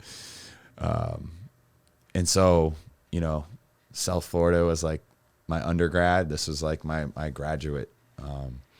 This treatment center, they didn't do any 12-step work, but they did a lot of trauma work and kind of inner child work. That didn't mean I was like, all right, you know, I got there and I was like, all right, let's do this, man. I had my heels in the sand, and I was like very, you know, everybody, you know, is resistant to, all right, I was just in treatment, I'm going back into treatment. So is it heels in the sand that it's not going to work, or heels in the sand that it's like you're missing the lifestyle, like the shit ain't worth it? Yeah, that's the mental disorder, right? All these people want to. We're computers up here. Yeah. It's literally if your programming gets off, that's right. I was thinking earlier when you were talking about how you got really emotional when hearing certain things. I'll never forget what one of my buddies, John Briscoe, said with people who turn off their emotions through substance. Yeah. You need to feel like those ups and downs. Like you need to feel naturally shitty sometimes in order to figure it out. Right. And if you constantly just layer yourself with some substance to block that out, like you were saying, that builds up, and then finally when you're sober again, it's all going to come out. But then you in Palm Springs, you're still recognizing these patterns of almost like a broken computer or like a mind virus in some sort. Absolutely. And it takes a lot of work to train those healthy habits again. Yeah. On just how to like interface with the world, how to not be irritable with having conversation or people that you don't like that you know you're going to have to come in contact with. Or that's what always scares me with my brother personally is just when shit hits the fan, when things get rough. Yeah. Are you going to be able to handle that and not fall back? Yeah. Because inevitably there's going to be things to come. And it's like, what's your capacity to deal with that, you know? Absolutely. So what happens in Palm Springs? So, it was different. It was set up much differently. And again, just a lot of resistance at first. And they made you do this project. It was called the trauma egg, right? And you basically get this, you know, it's what are they called? Like you used to make like where you draw on like arts and crafts type stuff. Yeah, and you have to draw an egg. Okay. And then you write down like all your trauma, and it's like a stencil of some sort. And you know, up until that point, I was like, oh, well, the only trauma that I've had in my life is my dad died. Other than that, I have no trauma, you know, and especially, you know, you start comparing your trauma to other people, right? You hear somebody that was sexually abused, or, you know, both their parents died tragically, or, you know, whatever, you know, you hear about these horrible stories, and you start kind of being like, well, oh man, my stuff's not that bad, but that's not how we operate as humans, right? Like, well, it seems like the outcome's still the same after the equal sign. You're both still there, no matter what happened. Yeah. Like, is there some truth to that? Like, you're in the same spot dealing with addiction. Right. Like that's what's come out of all of it, no matter how bad your past was necessarily. Right. Yeah. And I think to your question earlier of like, why don't people some people don't get out of it. it's a lot of it has to do with just the cards they were dealt. Like, it's so difficult to overcome and let go of some of that trauma, you know? So the past does matter then, like in terms yes, of the variance of what you went through. I it might so. make it harder once you're actually there. Yeah. I think every trauma leaves like an emotional scar, right? And or wound, even if left untreated, you know. And if somebody's just been gashed their whole life essentially, it doesn't mean they can't I mean, we hear about stories all the time, you know, of people overcoming these odds. And I mean, one thing, it definitely makes you grateful, which is a good thing, right? There's always somebody with a worse story than you know, no matter what your story is. So, and again, I'm like, this is bullshit. I'm not going to do this. You know, I'm an AA guy. I want to do the 12 steps. Like, I don't want to, you know, that was kind of, that's, you know, the negative attitude always kind of comes out first when I was trying to get sober. And I also, combined with having to like face and look at what is classified as trauma and what has affected me and why I am the way that I am. I had a therapist. You get placed typically in treatment, you get placed with like a therapist and you meet with her twice a week or something like that. And I had this woman that was, you know, she burned sage and, you know, had the essential oils, you know, you'd run to the little lavender, and you would do, you know, deep breathing, where she would describe before the session, like she would describe like the white light and the, you know, all this stuff. And I had at that point, you know, and this is where I think, like, you know, you know, with psychedelics and, you know, weed, and I had an open mind. And so I was very like open to this woman, and of like this, she could like really help me. And we did a lot of work on again, my father and my family. We had there was a meeting set up with my family, a Zoom call, where they were able to share what my addiction has done to them. And that was tremendously, obviously emotional, but therapeutic to me. We did like I forget what ceremony, but you like write a letter to like I wrote a letter to my father, and then we went and burned it. And she, you know, and you were able to say things like what I was able to speak to my father. And as I was like far out as this sounds, it was super helpful to me, because it was stuff that I've never faced. I was 32 years old, you know, and just holding on to that weight. And so going through that with her, and she also saw potential in me, and she saw the ambition in me that I had kind of forgotten about, because I hadn't seen it since I like moved to Atlanta, and I was hustling and grinding, and that's a whole nother side of me, you know. And she helped me kind of lay out a plan, like without telling me, don't go back to Atlanta. It's probably the door's probably shut there unless you want to keep doing this. And you can do like a lot of positive things with your life. And she's like, have you ever been to Orange County? You know, like she kind of was like, No you know, fitness is kind of a big deal there, you know, like, and so she guided me. She guided me, and I ended up doing that stupid ass trauma egg, and you present it in front of 40 people, and you're like, and man, it was just, I had a spiritual experience there. And I'll never forget, like after you do the trauma egg, after you present, you sit in a chair and you get feedback from all your peers, and the owner of the facility was there. His name's Ken Seeley. He's been on the A&E show Intervention. And he told me, he's like, you know, don't hold back on the things that you can do with your life. Like, don't sell yourself short at all. When you are like picturing and he made me do this exercise of pretend that the person, you 5 years from now is sitting in front of you, and talk to that person and ask them where, like, how did you get there? What does that look like? And he's like, when you're setting goals, do not put any limits on what you can do.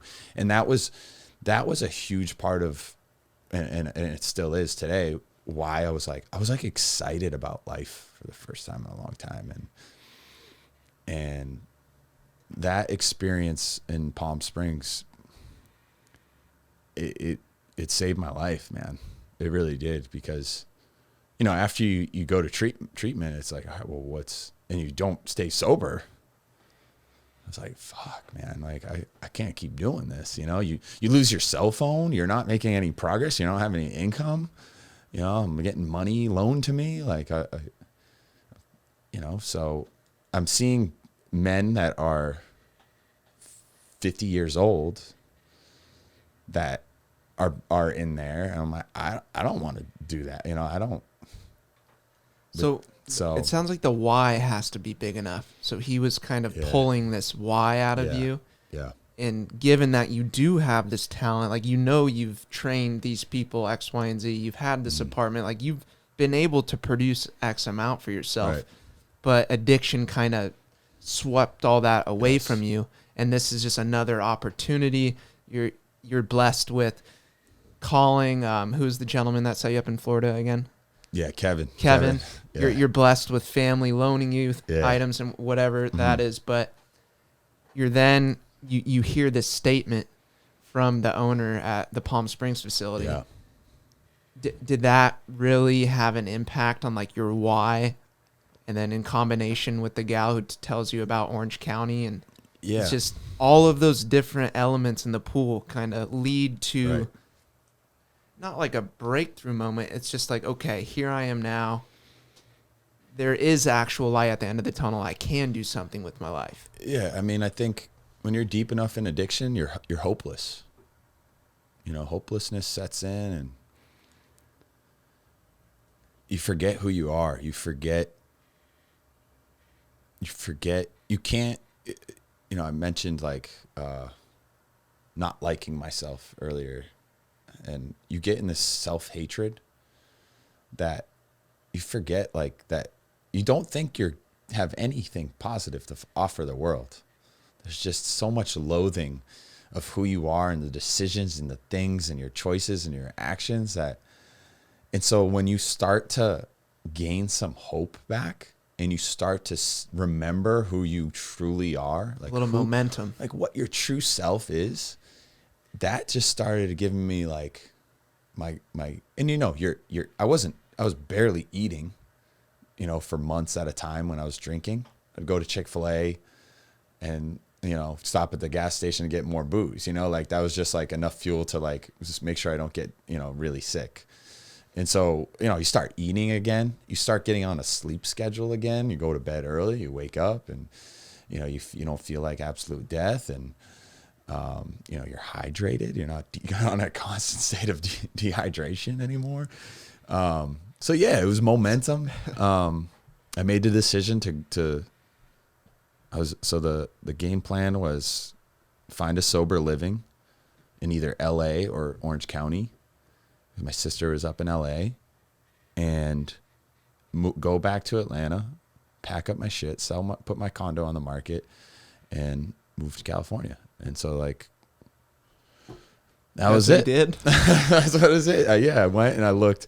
You know, I went and visited my sister, and I was in LA for like 30 minutes. And I was like, nope, no. Like, I'm done with the big cities. You know, I was in the middle of Atlanta for a long time, and I didn't. Yeah, but good thing you ended up here. I loved Orange County, because, you know, there's stuff going on here, but it's not like the hustle and bustle of a major U.S. city, you know. And so decided on Orange County. Got there was a sober living that was recommended to me that, you know, you'd live in the sober living, you do a outpatient program for you know, a couple months as you kind of get back on your feet, and then And so, yeah, that's what I did. I took a flight back to Atlanta. I packed up, that brought, to the social media posts that you pulled up. I sold or threw away pretty much everything I had. And I had a little, like the Cherokee Sports, the Jeep Cherokee Sports, and, packed up my stuff. I planned out my trip. I was going to stop in, was it Oklahoma City first or something? Like 11, 12 hours of driving a day. I would make it in 3 days. And Just you and the dog? Just me and my dog. And, my family were kind of wary, they were worried about me. I know that feeling, dude. It's, from the outside in, it's like you got to earn the respect back, because all we could do is pick up on patterns. For sure. But it seems like this pattern, so you're in the car, you're coming to Cali. So how do you get involved in the fitness community in Orange County? Yeah, so that was, it's August of 2020, so things were still shutting down. It's when in that period of when like things would open up. Everybody's like, shut down again. And then it'd be like, so I got out there. I was unsure that I was going to get back into fitness. I really didn't know if that was the right move. I had worked so hard to it's a hustle to make it in fitness, it's a hustle to make like a full-time career out of it, and just like anything else, I guess, but I just didn't know if I still had the passion for it. And so I got into the outpatient program. And you're not allowed to get a job for like the first 30 days. It's like recommended and kind of enforced to make sure that your sobriety comes first. And if you remember Amy Green. Yeah. Right. So shout out Amy Green. Yeah. Shout out Amy Green. So I went to this place called Buckeye Recovery, which is a great outpatient program. And they're aligned with the Ohio House, which is the sober living that I was living in. And so I was doing the outpatient program, and in walks, we had like a Monday noon meeting or whatever, a group, and in walks this like super fit chick, and she's here to talk about fitness and health. And I was like, all right, well, okay, what is this shit? And, she obviously has great energy, and she mentioned motion fitness, and that's where I work. And so of course, my confidence is starting to come back and get my swagger back. I'm like, hey, I'm looking for a job. And she's like, you're like 2 months sober, aren't you? Didn't you just get here? She's like, will you chill out, bro? But her and I kind of, like Amy would say, right away we clicked. And, so that was like the start of that. And she invited me, I met, I went and took Ryan's class, and, went into motion, and I, eventually met all, Scott, Kenny, and all those guys. But I still wasn't sold on first, they didn't have a job to offer me at the time. And I was thinking I'd get into sales, It's kind of like, you're in California, everybody's driving a Tesla. You hear about the housing, you're like, oh, maybe I got to find a job that I can make some real money, And so I started taking interviews for sales jobs and entry level. And I'm just like, man. And then I had if you go on Indeed, you can do or ZipRecruiter, you can do one click, apply to jobs. Application. Yeah. And so Orange Theory came up, and I did a quick, okay, apply, whatever. And then this guy called me. He's like, hey, we're doing a open mic audition down at the Newport Orange Theory. If you want to come by. I remember he left a voicemail. I was at the beach, and I was like, whatever. And then for whatever reason, Monday, it was on a Friday, and on Monday, and the audition was Tuesday, I call him back, and I'm like, I'll just go. Let's check it out. Probably won't do anything with it. And I go, and you're in this room, you're in the studio with the Orange Theory studio with 10 trainers. And I was the last one to go. And I was super nervous. I was like, man, I haven't been nervous in a long time this, and sober. And so man, I got on the mic. And that was the first time I ever did like anything on the mic, because all the group training I did in Atlanta was just like, you know, regular kind of like boot camp. And I've done group training, but not like the on mic where where that's like a whole nother kind of skill set. And, and the feeling of like being in front of people like that. And I was just not thinking. I was in the flow, just like on my shit, man, just like making people laugh, like, you know, encouraging people. I knew nothing about Orange Theory though. You know, there was all these like other people were trying out were like knew all the lingo. And I was like, I have no idea, but, you know, they saw something in me, and, you know, you end up, you go through a training with them. And shout out Orange Theory though, because they do a great job of teaching you how to be on the mic. And that was like my training for eventually going into motion. And so you got the job at so Orange I got Theory? the job. The job. Yeah. I was working at the CDM location and the Newport location. It was great, you know, but I also missed the creative side. Like I love like kind of like the artistic side of designing workouts and being able to improv and, you know, really like feel like you're like yourself up there. And, you know, you're kind of like following a script and following the workout to a T that they give you there, which I'm a big fan of Orange Theory. Like I think the workout's great. It's very accessible to like all different people.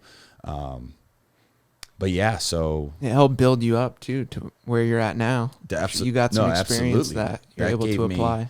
That was like, you know, like my my minor leagues, you know, like, or whatever, you know, or yeah, that's like motion's big leagues. Shout out motion for sure, man. And so I ended up, motion, you know, Ryan went down to San Diego to open up that one. And so there was a space, there was an opening. They had a mic audition. I'm like, oh, great. Another one of these like auditions. What is with California? Like, it's like, so did you seek motion just from the, not complacency, but you wanted something new? So you were dabbling in other opportunities while at Orange Theory? I missed, doing one-on-one training. And like I said, I missed, like Orange Theory was great, but I always like to, and I think most people succeed when there's growth potential, right? When there's something, you could obtain in the future, or you can progress in this way. And in Orange Theory, you got to teach a lot of classes to become like a head coach. And that's, you know, still kind of capped on your potential. And so I knew, like, I was kind of exploring, like, all right, where else could I go? I had been to a lot of the other studios in Orange County and the popular ones. And so, yeah, they had the on mic training, similar setup. How did you find that out? Through Amy, or did you through call? social media? Through social media. Oh, no way. So you were following them? And so, yeah, like, because I had met Amy earlier on, I had kind of somewhat of an in, like I knew, you know, all the owners there, and I, you know, was able to follow them and everything. I'd taken to work. I kind of knew what they were about just based on how I met Amy. So yeah, so I went in and just crushed it, man. I remember when you first started, I took a couple of your classes. And it's like, oh, this new guy Joe, I'll take a couple of his classes. Right. Not knowing this entire backstory. Like, my mind's blown, because this is the first time we've actually like sat down in long form and have connected like this. Yeah, absolutely. And I know you from like the amazing workouts you put people through, and not just programming, but being on the mic and being like that perfect motivator, and where you're not pushing or making anyone feel bad. I mean, all you guys are incredible at motion and with your own personalities, but and now hearing like your entire story, and there you are at the podium leading everybody, like, dude, it's powerful. It's really, really cool. Thank you, man. It's there's gonna be so many people listening to this too, just tripping out and like, wow, I've only known Joe on the mic, and there's this incredible backstory and success story, and going from being an employee and just a trainer, to now you're a partner, right? So you have this ceiling that's kind of non-existent, like that gym has endless opportunity, and you guys do like incredible stuff there. Yeah, Yeah, it's been a. So it's what's been that been like? Just being truly, you were a part of the team from the beginning, Mhm. but now you have this goal to strive for as Yeah, a man. they really welcomed me in with open arms. And at the time I was probably 8 or 9 months sober, so I was still, still there's still. I mean, you described it with your brother as far as like you have to earn some trust, and Amy kind of vouched for me, and but I was shown nothing but love when the day I walked in there, and from everybody that works there, and they saw something in me. I still remember, right after the audition, Scott came up to me and was like, "Hey, what do you want to do with your life?" Like, grabbed me. What do you want to do? You want to own one of these someday? I was like, "Oh yeah, man, let's go. Let's do this. Like, I'm ready. Like, whatever you need me to do, Yeah. And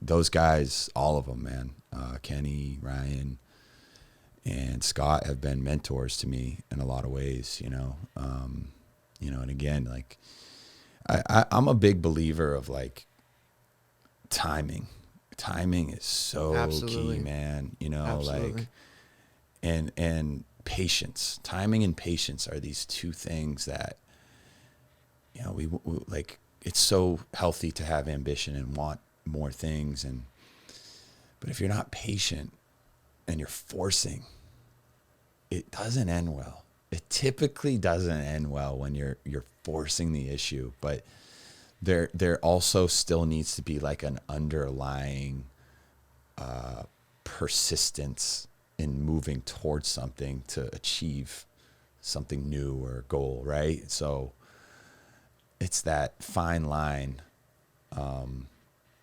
that I think motion really allowed me to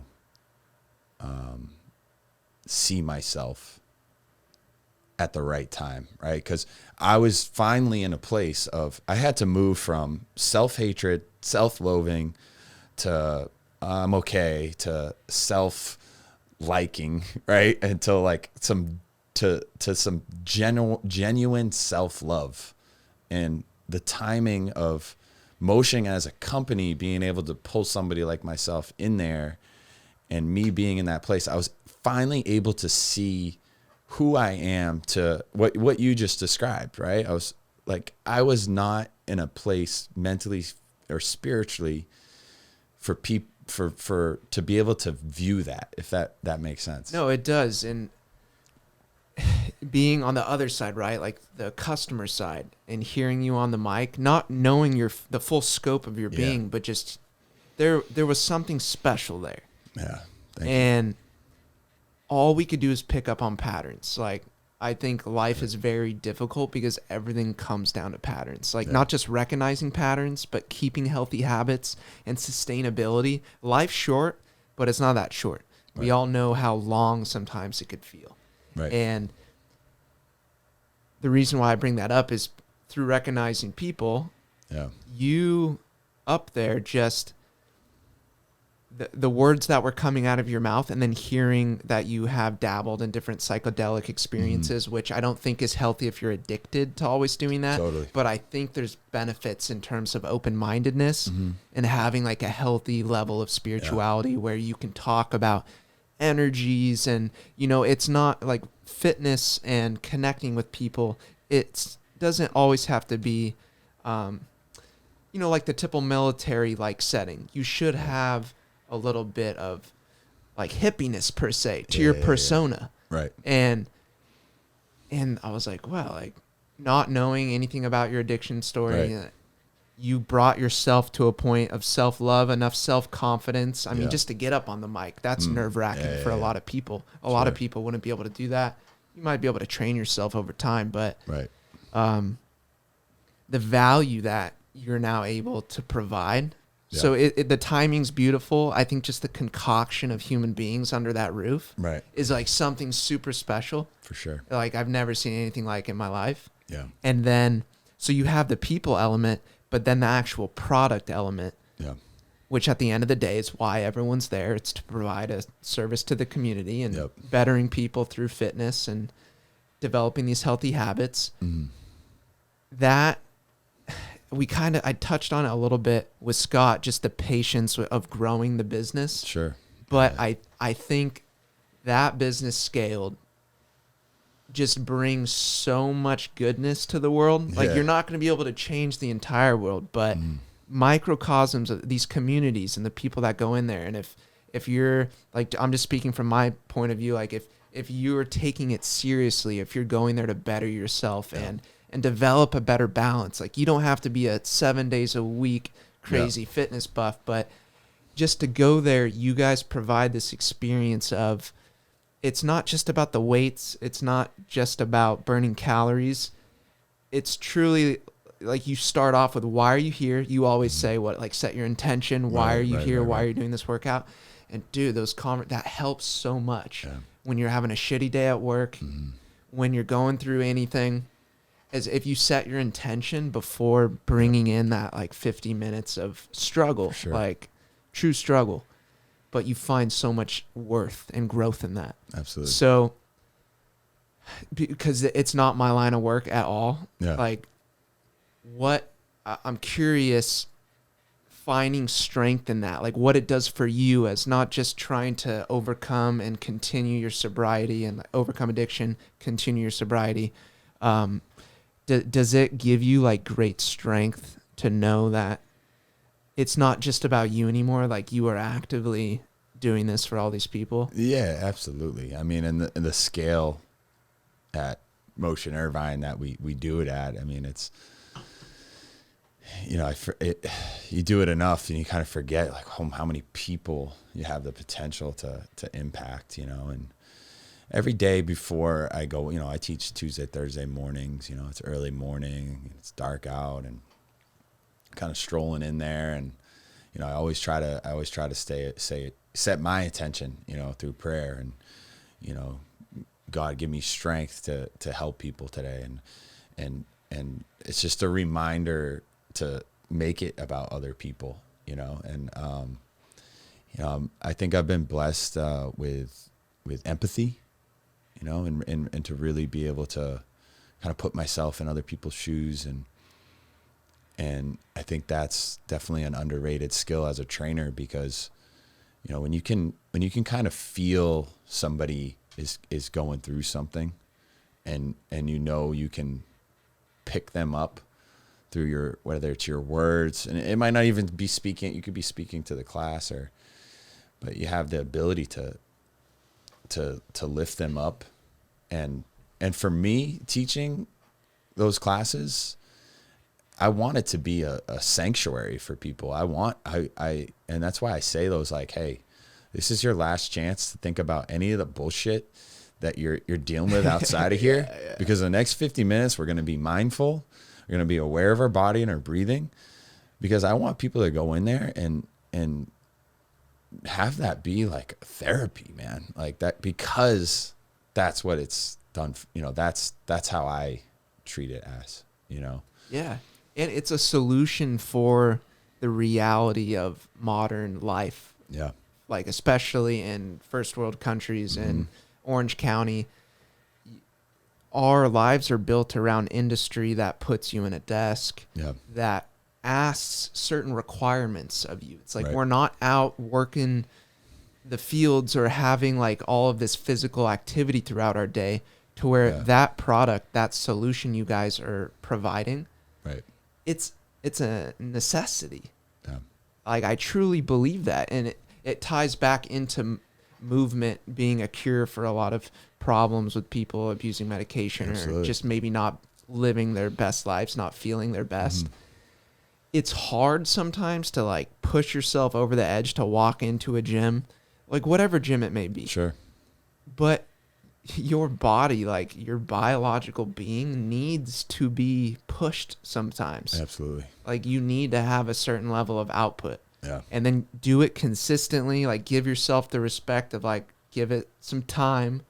And then over time, it's that healthy addiction to where you're not going to feel right unless you have X amount of activity in your life.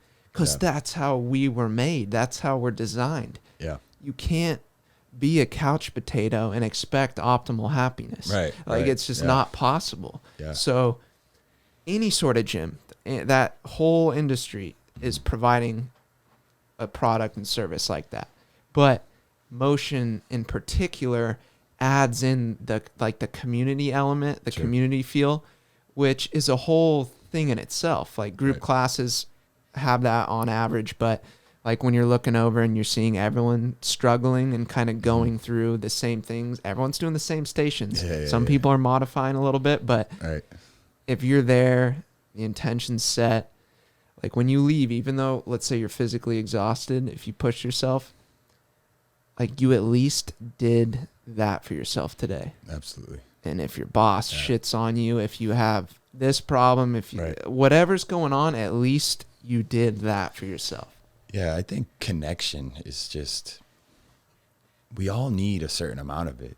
And you got so many people working from home now. And Zoom's not the same. Zoom doesn't cut it. Not, It's not in This is person. better. And I mean, for me, I get so much of my connection from that gym. I mean, I met my girlfriend there. So many of the social things that I do are with people from Motion. And you know, it's funny because I'm very introverted. I'm very, you know, I enjoy being alone. But I know dealing with addiction, right? Too much alone time can get me into trouble, right? I'm in my head, and you know, and so for me, Motion has been like that amount of connection that I get teaching 3 classes in the morning. It's everything, man. I mean, it's you know, obviously helps me stay sober, but it's nothing but love, you know, when I go in there with so many people, man. Like I have like these great relationships with, and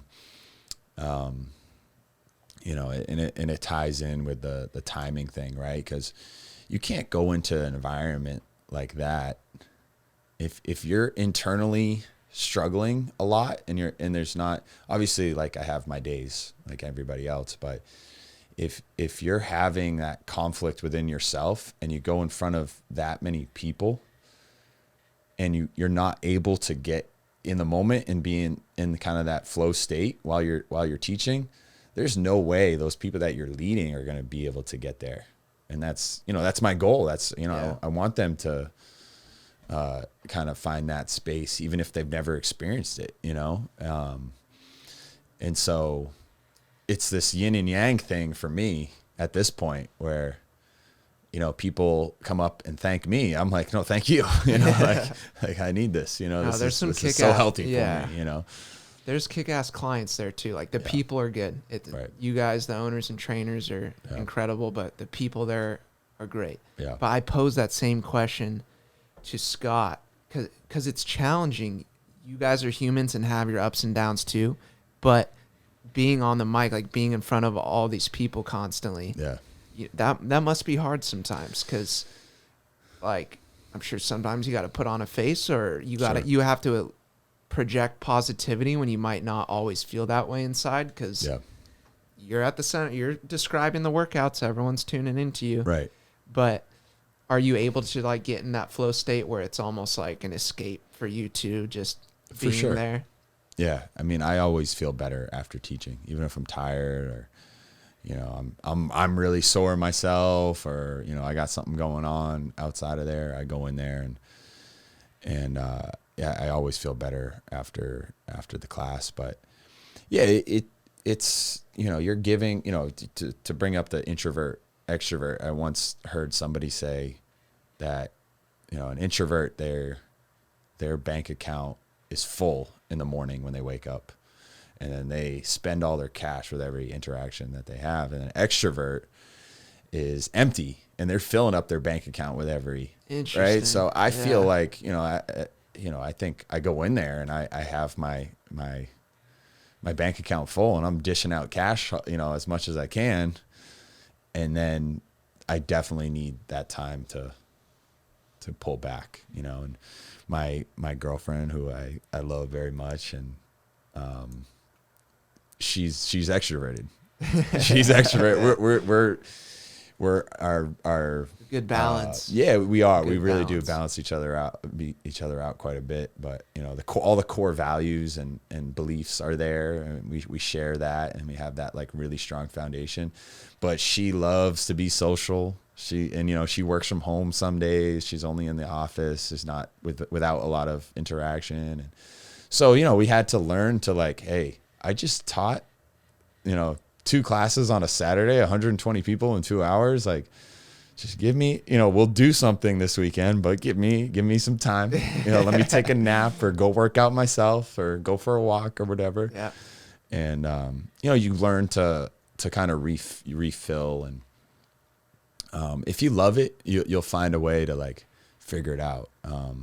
For sure. Know, initially it's like, you know, you're drinking, like I was like drinking 2 Celsius, you know, and like I didn't balance it very well, but you kind of learn to go with the ebbs and flows. Yeah, too much caffeine could be a bitch, man. Oh man, we were talking about that once in class. Yeah. Just if you're over caffeinated sometimes. Yeah, totally. It's a drug, man.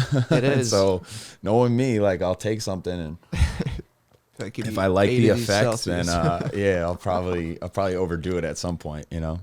But dude, what a journey. Absolutely, man. And you recently just ran a marathon. Yes, yeah. So you ran a half. You mentioned that years back, but yeah, you just trained for a full. I ran about 3 halves, and then took on the full. Went through a full training cycle, and bro, what was your time? Your average mile time on the marathon? It was 3:06:22 or something like that. 3:06. Yeah. So like the miles broken down, what was it per mile? The pace on was average? 7:06. That's insane. Yeah. We're at 7:06 per mile for how many miles is it? 26.2. Yeah. 26. That's insane, dude. Yeah.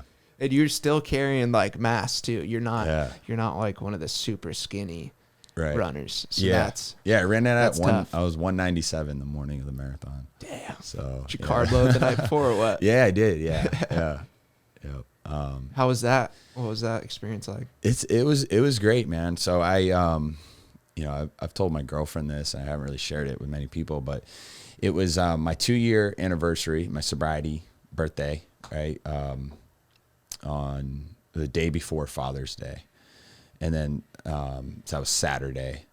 And, you know, that's always a time where you kind of like reflect of where you're at, where you came from. You know, you kind of, when you're in that day-to-day grind and trying to get better and, you know, kind of moving forward, you forget about where you came from somewhat. And so that reflection of 2 years sober, and then the next day, Father's Day, I was like, I'm going to go for a run, you know, I've been trying to do more things where I think of my father and honor him in a way, whether it's, you know, I ran Back Bay, I ran the 10-mile loop, and that's been really healthy for me, just to know that he's watching over me, and that I'm doing everything I can to make him proud.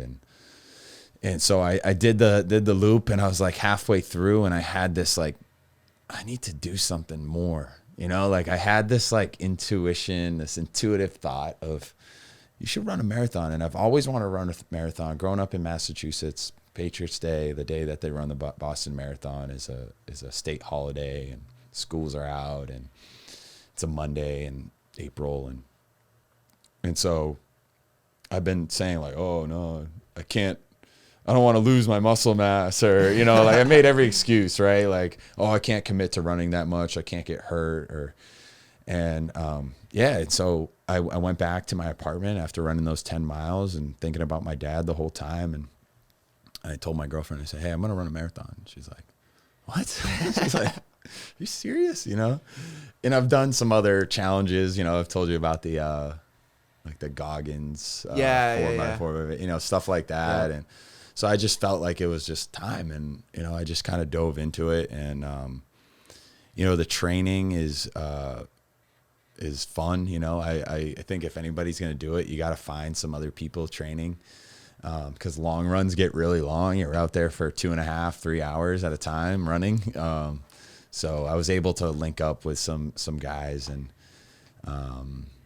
we trained together on long runs. They actually just ran the DC marathon, the Marine Corps marathon this past weekend, and they crushed it. And that was super helpful having, you know, kind of, and I've always prided myself like, oh, I'll suffer in solitude, you know, like I don't need anybody, you know, but it was super helpful having them. And, you know, I totally underestimated the anticipation, you know, cause like 2 weeks prior, you're like, you go to bed and you're like laying in bed and you're just, oh my gosh, like, what if this happens or that, you know, and then you can't sleep and like, you know, and I put a lot of pressure on myself. I'm hard on myself. I think in a healthy way. I think it's good to kind of keep yourself in check, as long as it's still from like a place of love and knowing that you're meant for more. And yeah, just wanting to do your best. Yeah. I kind of always put that pressure on myself. And so, yeah, the lead up was, you know, and then you go through a taper. So you build for basically, you know, close to 3 months. And then the last 2 weeks, you start cutting back. Recovery. Cutting into those miles that you were doing. I was up to 45, 50 miles a week.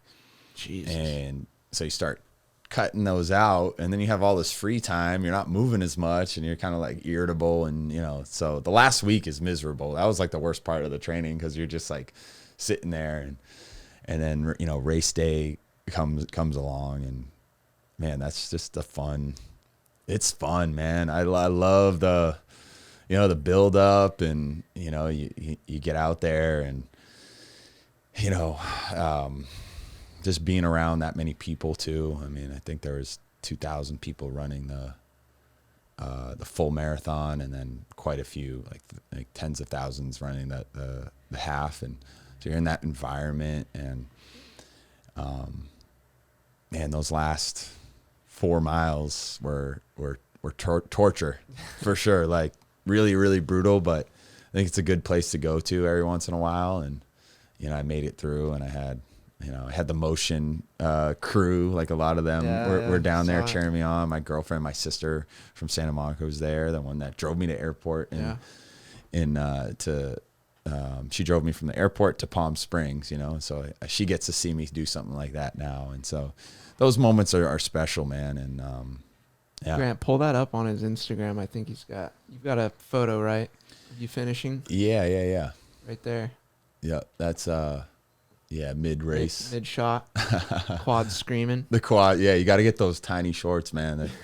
It feels like you're naked out there. It's incredible. Yeah, you're just free. You know, you don't want anything weighing you down. You know, from where you've come from and all the struggle you've overcome to performing at that level. Yeah. It's like you're blessed with a certain type of genes too, right? To be able to to produce this outcome. Yep. But still, just the mental toughness and pushing yourself to get it done.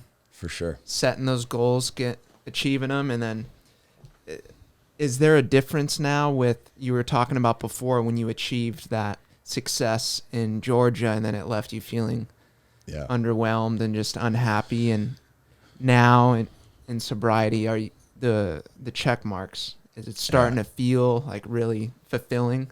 Yeah. Like it's sustainable? I think the process of surrender, right? You're hit with a heavy dose of humility.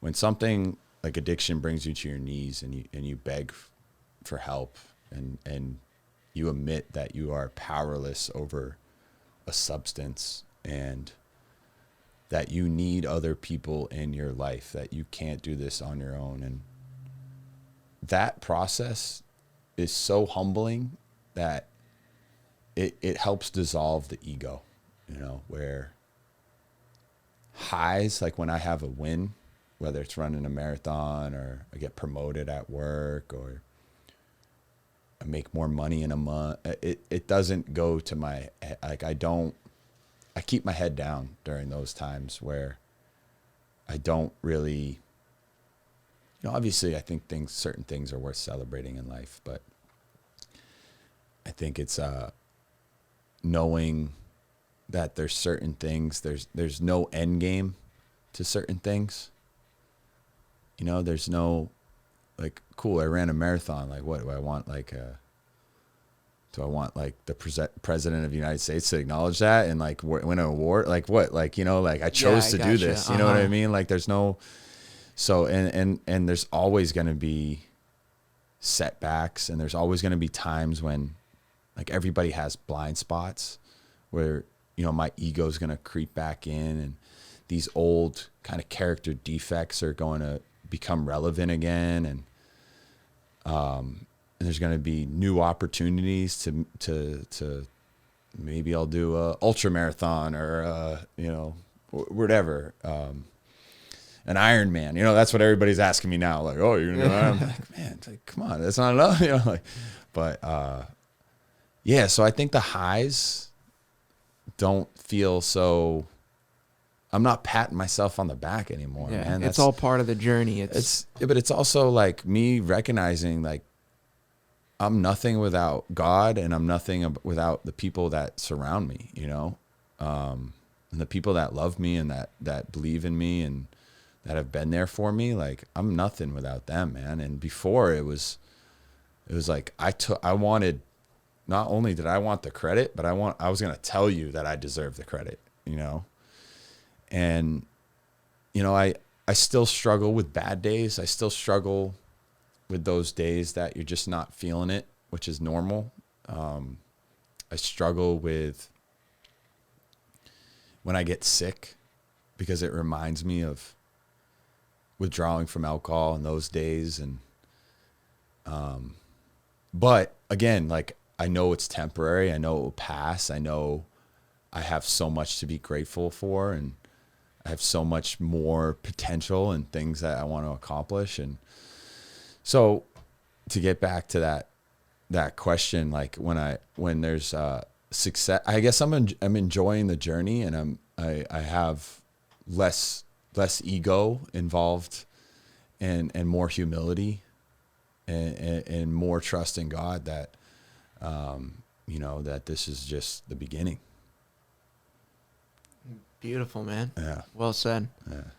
Thank you. I think that's a good place to end it, because, damn, man, at a loss for words, because that's a really incredible story. And like you said, you're still a young man, and there's a lot of life to live, and there's a healthy amount of acknowledgement you can give yourself, and you'll get from other people when you do feats like running a marathon and stuff like that. Yeah. And just stay the course. I'm here for you, brother. And all right. Thanks for coming on. Hey, thanks for inviting me, man. It's been a pleasure. So thank you. All right, you guys. With that being said, talking comes a long way. We'll catch you next time.